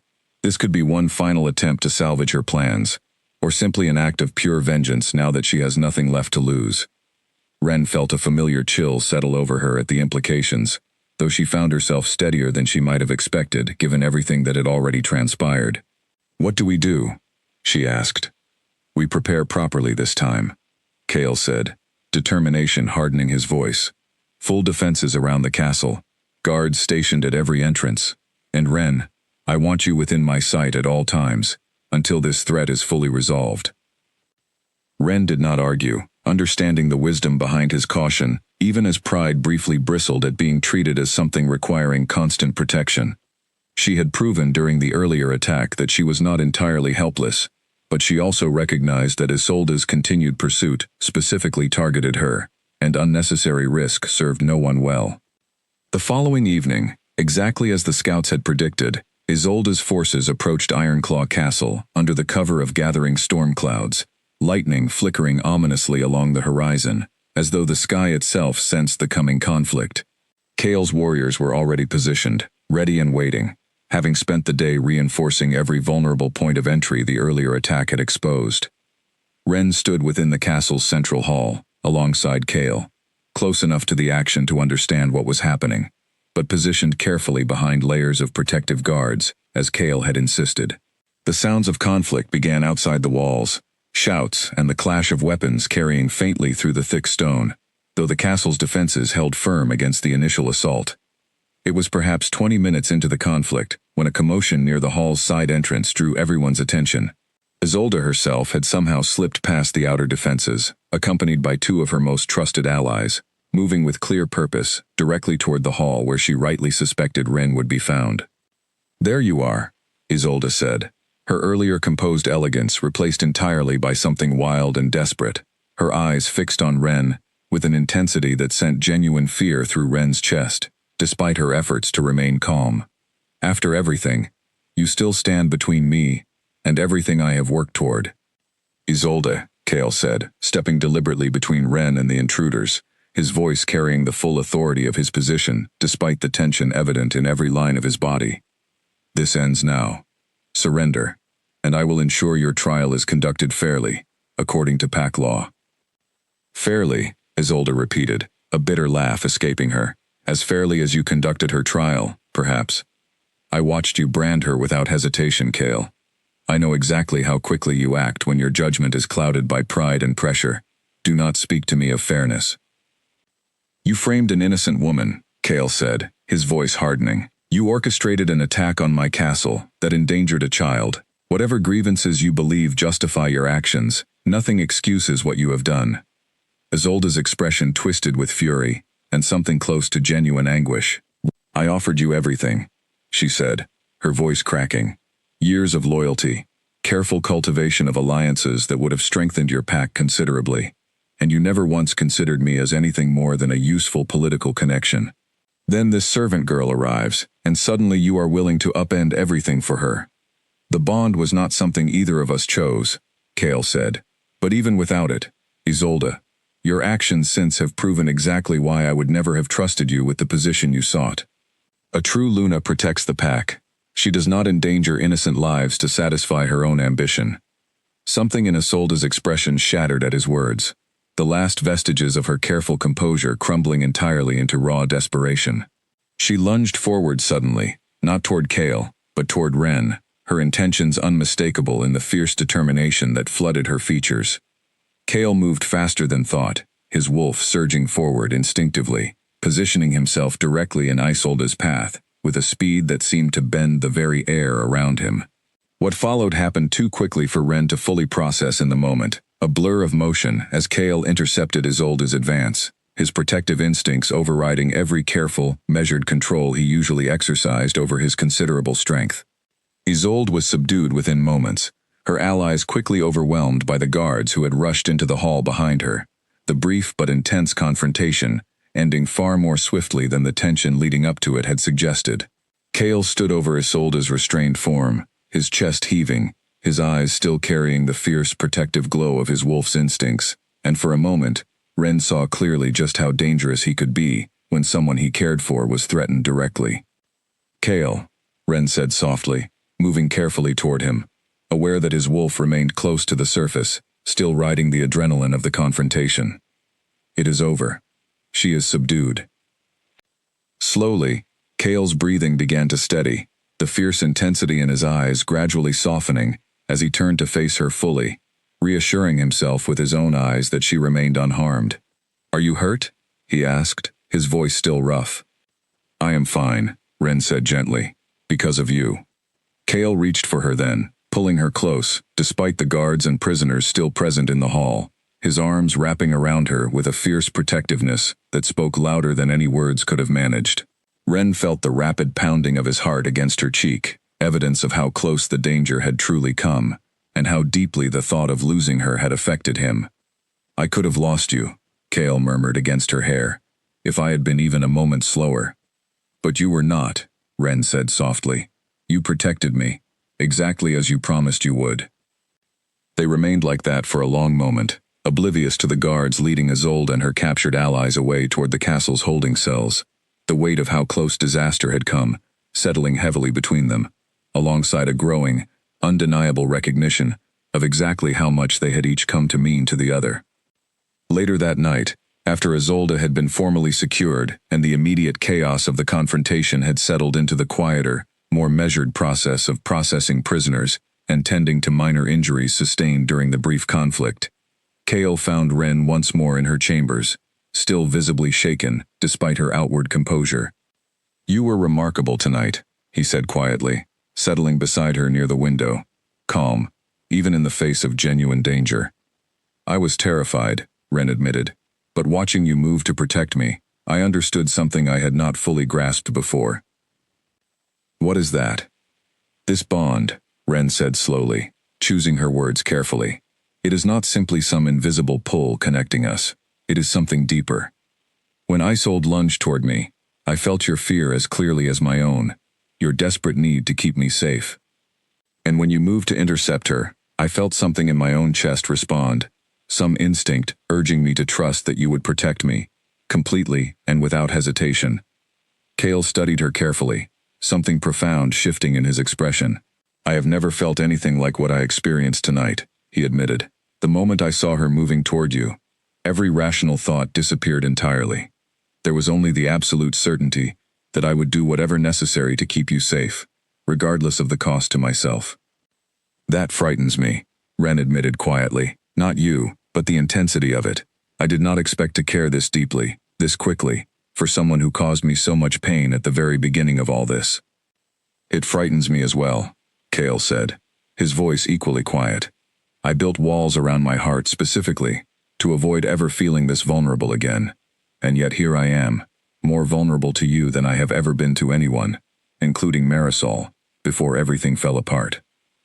Ren reached for his hand, interlacing their fingers gently, the familiar warmth of the bond pulsing steadily between them, no longer something either of them wished to fight against. Perhaps, she said softly, vulnerability is not always the weakness you once believed it to be. Cale lifted her hand to his lips, pressing a gentle kiss against her knuckles, his eyes never leaving hers. Perhaps you are right, he said. I am beginning to believe that fate, whatever cruel method it chose to bring us together, may have understood something about what I truly needed, long before I was ready to admit it myself. Outside, the storm that had accompanied Isolde's assault had finally begun to clear, moonlight breaking through the dispersing clouds and casting a soft, silver glow across the castle grounds. Within Ren's chambers, two people who had begun their journey together through anger, injustice, and reluctant obligation now sat quietly, hand in hand, having survived a direct threat to everything they had, slowly, carefully built between them, and finding, in the aftermath, a clarity about their feelings that neither had expected to discover so completely. In the days following Isolde's capture, the castle settled into a strange, uncertain calm, the immediate threat resolved but the process of formal trial and judgment still ahead of them. Ren found herself sleeping poorly, despite the restored safety, the events of the confrontation replaying in her mind each time she closed her eyes, the memory of Isolde's desperate lunge, and Cale's fierce protective response, leaving lingering traces of adrenaline that refused to fully settle. Cale noticed her exhaustion during their evening meal together, concern etching lines across his forehead that had not been there before the attack. You have not been sleeping well, he observed, setting down his utensils to study her more carefully. I keep thinking about how close it came, Ren admitted, surprising herself with the honesty of the confession. Not just to me, but to what might have happened if you had not intervened in time.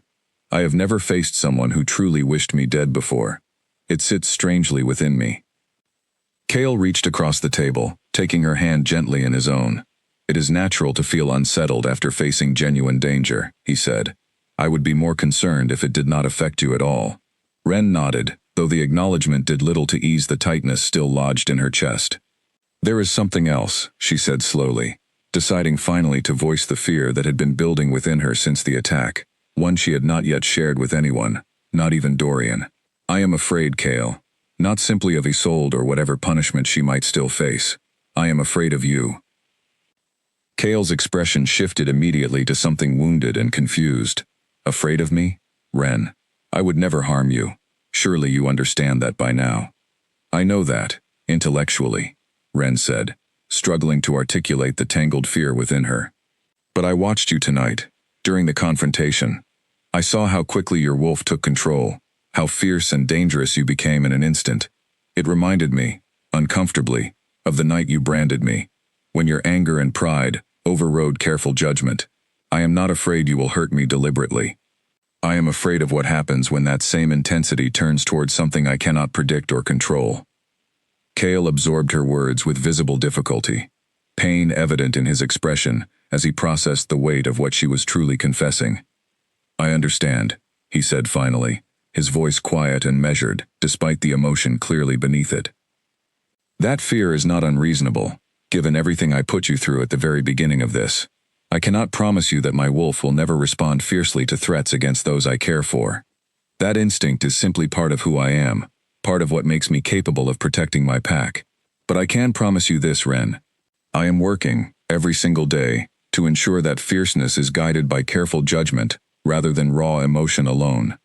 The mistake I made during your trial taught me something essential about the difference between strength and recklessness.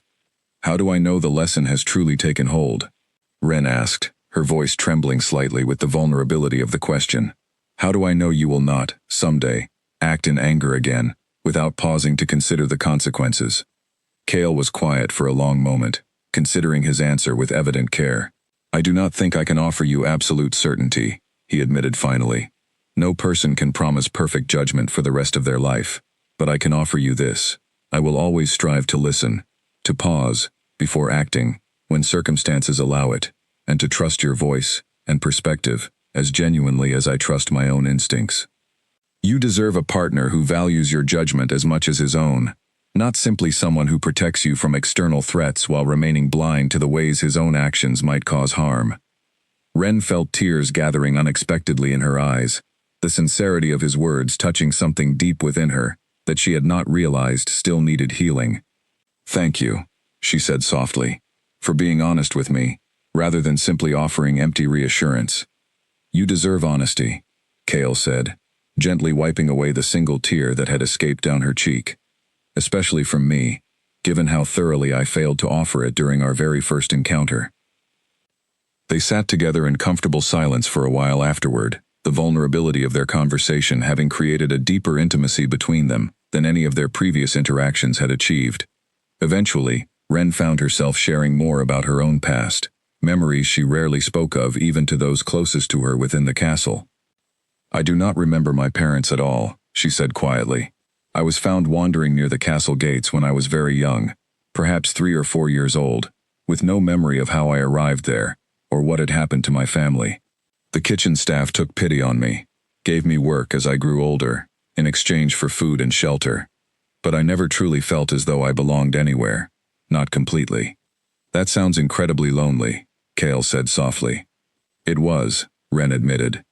"For a long time, I told myself that belonging did not matter as much as survival, that as long as I worked hard and stayed useful, I did not need the deeper connections other people seemed to find so naturally. I built my own kind of walls, I suppose, though mine were built from quiet self-sufficiency rather than deliberate distance." "And now?" Cale asked gently. Ren considered the question carefully before answering, aware of how significant her honest response might prove to be. "Now," she said slowly, "I find myself wanting something I convinced myself for years that I did not need. Connection. Genuine partnership. Someone who sees me not simply as useful, but as valued for who I actually am." "I see you that way," Cale said quietly, his voice carrying a sincerity that left no room for doubt.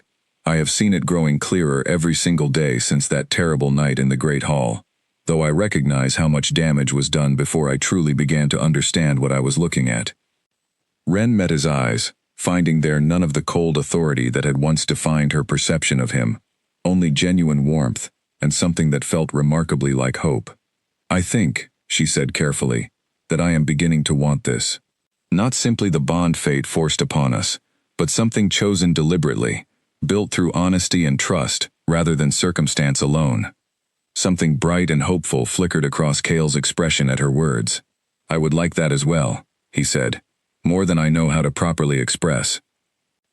He rose from his seat, moving around the table to kneel beside her chair, taking both her hands gently in his own. "Ren," he said, his voice steady, despite the vulnerability evident in his eyes, "I cannot undo what I did during your trial.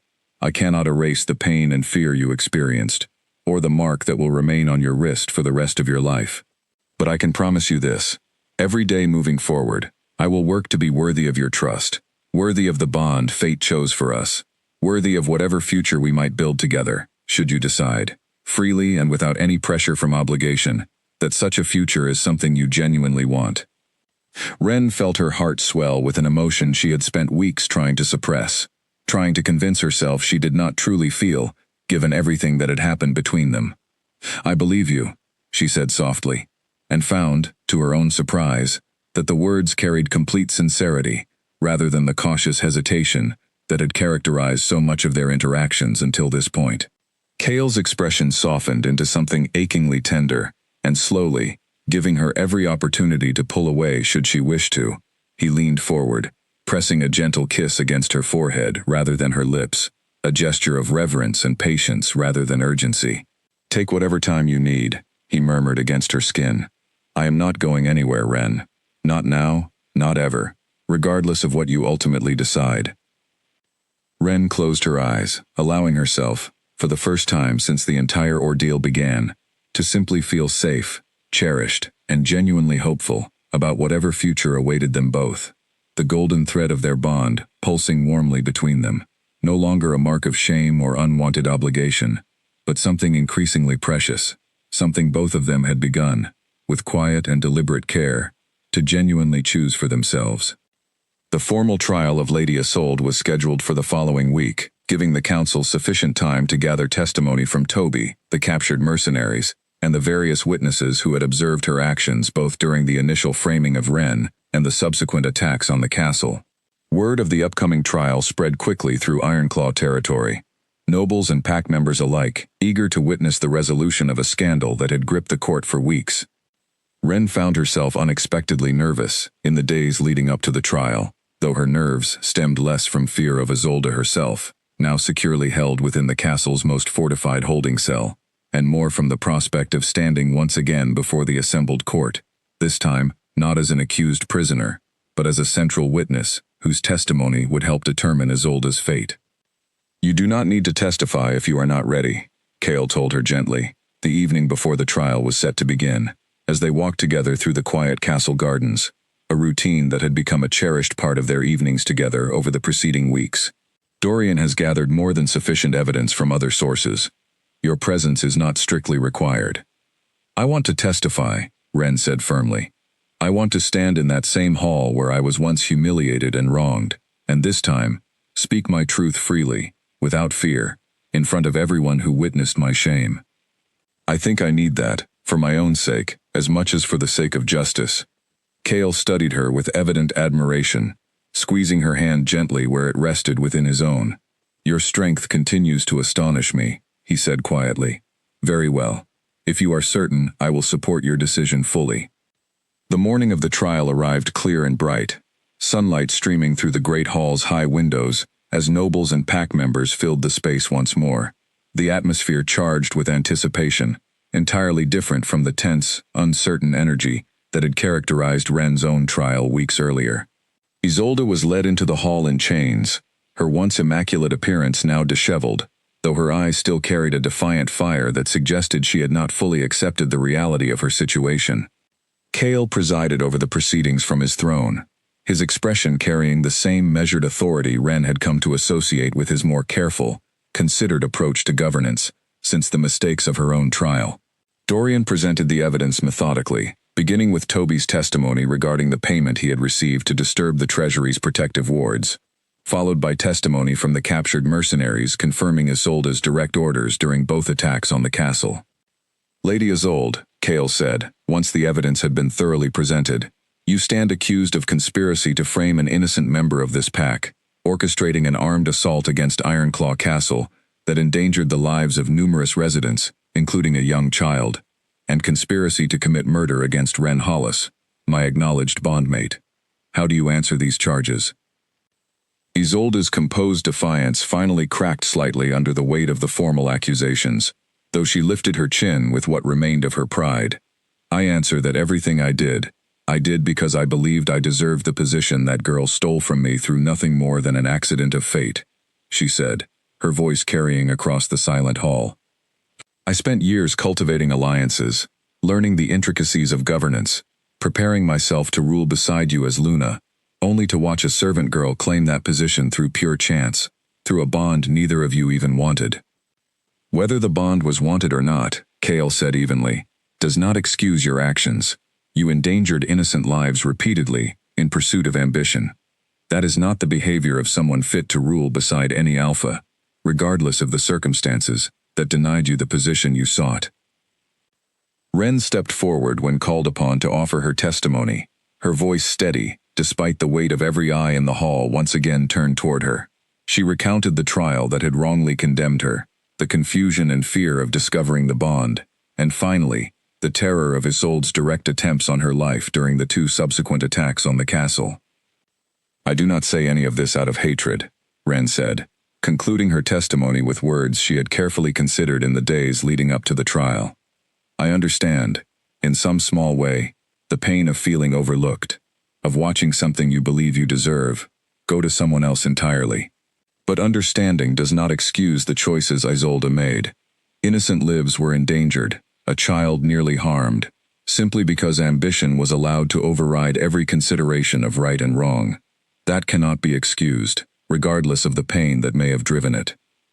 A murmur of approval moved through the assembled court at her words, the dignity and measured compassion of her testimony clearly resonating with those gathered to witness the proceedings.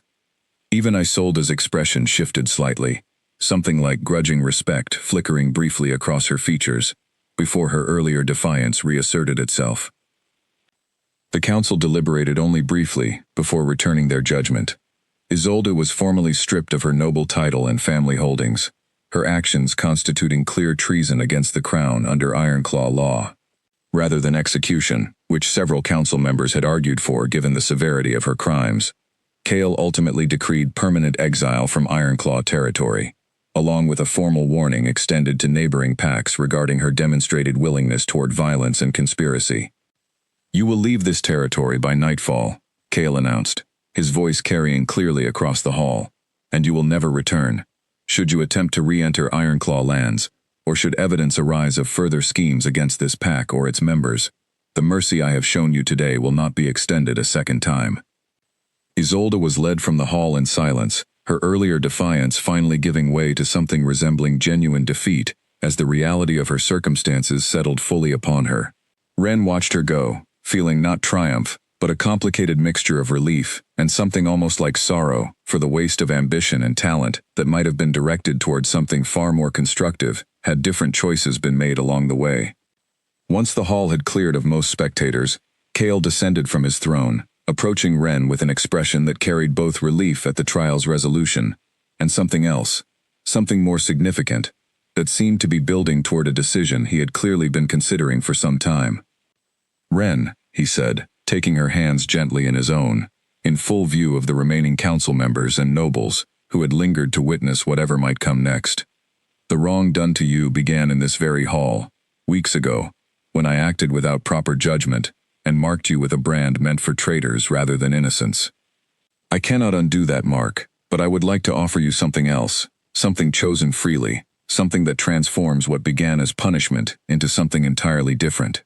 He reached into his robes, withdrawing a small, ornate blade that Ren recognized as belonging to the ceremonial tools used during formal pack rituals.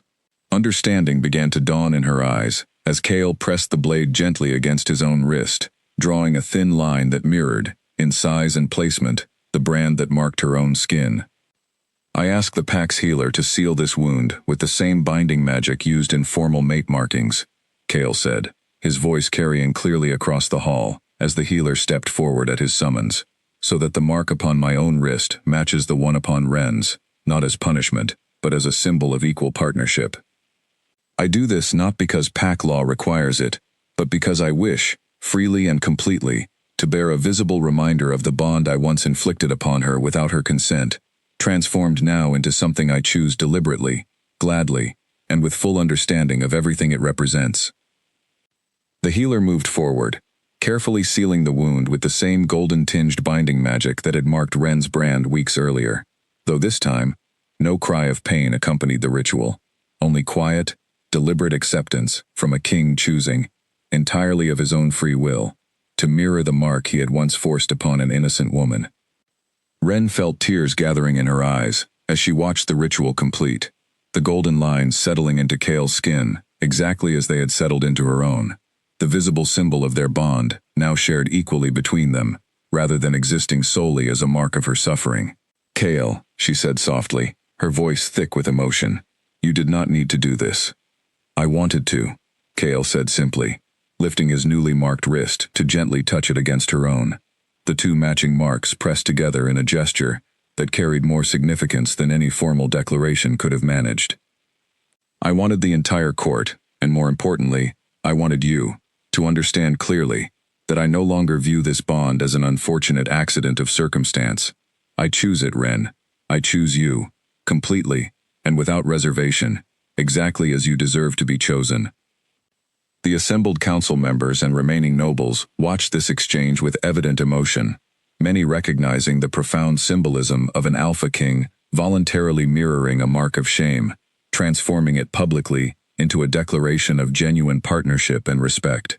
Dorian, standing near the throne, allowed himself a rare, genuine smile at witnessing his king's transformation from the guarded, wounded ruler he had served for years into someone finally willing to embrace vulnerability and connection without fear. Ren reached up, gently touching Kale's face, marveling at how completely her feelings toward this man had transformed since that terrible night when his anger had marked her skin without consent or consideration. "I choose you as well," she said softly, the words carrying the weight of genuine, freely given commitment, rather than obligation, forced upon her by circumstance beyond her control. "Not because fate bound us together, but because I have come to know you, truly know you, and find that knowledge has led me exactly to where fate apparently intended all along." Kale's expression broke into a smile of pure, unguarded joy, an expression Ren realized she had never witnessed from him before this exact moment. Every previous smile, carrying some measure of caution or reserve, that had finally, completely dissolved. He pulled her close, pressing a gentle kiss to her temple as the assembled court watched, many exchanging warm, approving glances at the genuine affection, now openly displayed, between their king and the woman who had endured so much, before finally claiming her rightful place beside him. "Then let us build something worthy of that choice," Kale murmured against her hair. "Together, from this day forward." Outside the great hall, evening settled gently over Ironclaw Castle, the golden light of sunset filtering through the high windows and casting a warm glow across the stone floor, where, weeks earlier, an act of cruel injustice had inadvertently created a bond that had since transformed into something neither Kale nor Ren could have anticipated at the story's difficult beginning. What had started in anger and misunderstanding had, through patience, honesty, and genuine effort from both parties, become something entirely different. A partnership built not simply on the unbreakable pull of fate, but on the deliberate, daily choice to trust, to grow, and to love each other completely. 3 months passed following Isolde's exile and the trial that had finally settled the unrest gripping Ironclaw Castle, and in that time, the pack had gradually returned to a steady, peaceful rhythm, the earlier chaos fading into memory, even as the bond between Kale and Ren continued to deepen with each passing week. Ren had taken on new responsibilities within the castle, working closely with Dorian to reform certain aspects of pack governance, particularly regarding how accusations and trials were conducted, determined that no one else would ever again suffer the kind of hasty, unjust punishment she herself had endured. Kale had watched this transformation with quiet pride, supporting every initiative she proposed, recognizing in her efforts the same compassion and fairness that had first drawn his admiration during those difficult early weeks of their bond. He found himself, more and more, seeking her counsel not simply on matters directly involving her, but on the full breadth of governance decisions that crossed his desk, trusting her judgment as thoroughly as he trusted his own. It was on a clear autumn evening, the castle grounds bathed in the golden light of a setting sun, that Kale called for a formal gathering of the entire pack, nobles and common members alike, summoned to the great hall for an announcement he had been carefully planning for several weeks. Ren stood beside him near the throne, dressed in a gown of deep blue that complemented the golden lines still visible along her wrist, a mark she had long since stopped viewing with shame, now wearing it instead, as a symbol of everything she and Kale had built together since that difficult beginning. "Members of the Ironclaw Pack," Kale began, his voice carrying clearly across the crowded hall. "Many of you witnessed the beginning of an error I made months ago, an error that nearly cost this pack, someone whose strength, compassion, and wisdom have since proven invaluable to our continued prosperity and unity. Tonight, I stand before you not to correct further mistakes, but to celebrate something I have come to understand as the greatest gift fate has ever offered me." He turned to face Ren directly, taking both her hands in his own, his expression carrying none of the careful reserve that had once defined his public presence, only open, genuine warmth and love. "Ren Hollis," he said, his voice steady despite the emotion evident beneath it. "From the moment fate bound our souls together, however unwillingly it began, I have watched you transform pain into compassion, injustice into reform, and fear into genuine lasting trust. You have taught me more about true leadership, true strength, and true partnership than any lesson I learned throughout my years of formal preparation to rule this pack." He knelt then, before the entire assembled court, drawing a soft gasp from the crowd, as understanding dawned regarding the significance of the moment unfolding before them. "I ask you now, freely, without the compulsion of any bond or obligation, simply because it is what my heart genuinely desires above all else. Will you stand beside me, not simply as my bonded mate, but as my wife, as the queen of this pack, sharing fully in both its governance and its future?" Ren felt tears streaming freely down her cheeks as she looked down at the man kneeling before her, remembering with vivid clarity the frightened, humiliated woman who had knelt in this same hall months earlier, uncertain whether she would survive the night, let alone find herself standing here now, cherished and valued beyond anything she could have imagined during that terrifying trial. "Yes," she said, her voice carrying clearly despite the emotion thick in her throat. "Yes, I will stand beside you, Chaol Ashgrave, not because fate demands it, but because I choose it, completely, and without any hesitation." The hall erupted into joyful celebration, nobles and common pack members alike cheering the announcement with genuine enthusiasm. The earlier scandal and unrest of Isolde's schemes now replaced entirely by hope and celebration for the future their king and his chosen mate would build together. Chaol rose, sweeping Ren into his arms and spinning her gently as laughter and tears mixed freely on both their faces, the golden marks on their matching wrists pulsing warmly between them, a visible testament to everything they had overcome together. The wedding was held 1 month later, on a crisp morning beneath a canopy of autumn leaves in the castle gardens where so many of their quieter, more vulnerable conversations had taken place during those early weeks of uncertainty and growing trust. Dorian stood as Chaol's chosen witness, his pride in his king's transformation evident in every warm glance he cast toward the couple throughout the ceremony. The pack elders, once so quick to demand harsh punishment during Ren's original trial, now offered their blessing freely, many privately admitting to Dorian that they had never seen their king so genuinely at peace, so fully himself, as he had become since Ren entered his life. Ren wore a simple gown of pale gold, chosen deliberately to echo the color of the bond that had first connected her to Chaol, a symbol transformed from shame into celebration through the deliberate choices they had both made in the months since that difficult beginning.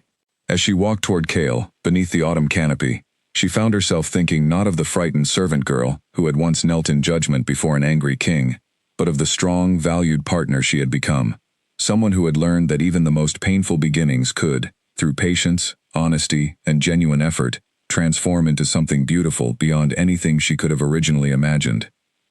"I love you," Chaol said quietly as she reached him, the formal words of the ceremony still ahead of them, but this simple, heartfelt declaration needing to be spoken first, privately, between just the two of them, completely, and without any reservation. "I love you too," Ren replied, her smile carrying the full weight of everything they had built together since that terrible night, when anger had marked her skin, transforming eventually into something neither of them could have anticipated at the story's beginning. "More than I ever believed myself capable of feeling."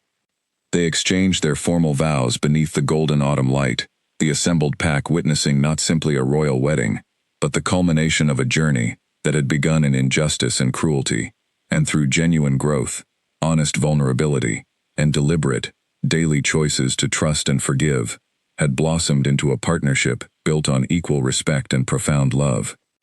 As the ceremony concluded and the celebration began in earnest, Chaol and Ren stood together near the edge of the gathering, watching their pack celebrate around them with genuine joy. Ren glanced down at her wrist, at the golden lines that had once marked her deepest humiliation, now serving instead as a permanent reminder of everything she and Chaol had overcome together. "Do you ever think about that night?" she asked quietly, meaning the trial, the branding, the moment everything between them had irrevocably changed.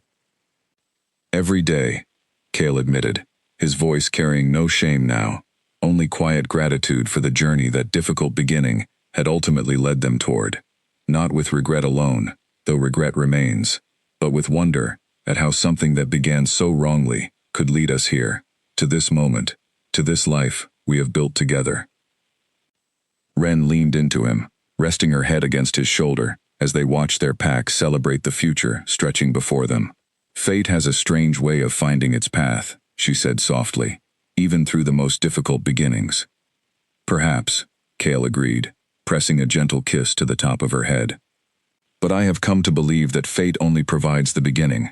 Everything that follows, the trust, the growth, the love we have built, that belongs entirely to us, chosen freely, day after day, exactly as we will continue choosing each other for the rest of our lives. As evening settled gently over Ironclaw Castle, the golden light of sunset mingling with the warm glow of celebration fires throughout the grounds, Kale and Ren stood together, their matching marks pulsing softly in the fading light. Two souls once bound by anger and injustice, now joined instead by genuine, unwavering love, ready to face whatever future awaited them, together, as equals, as partners, and as two hearts that had found, against every early expectation, exactly where they were always meant to belong.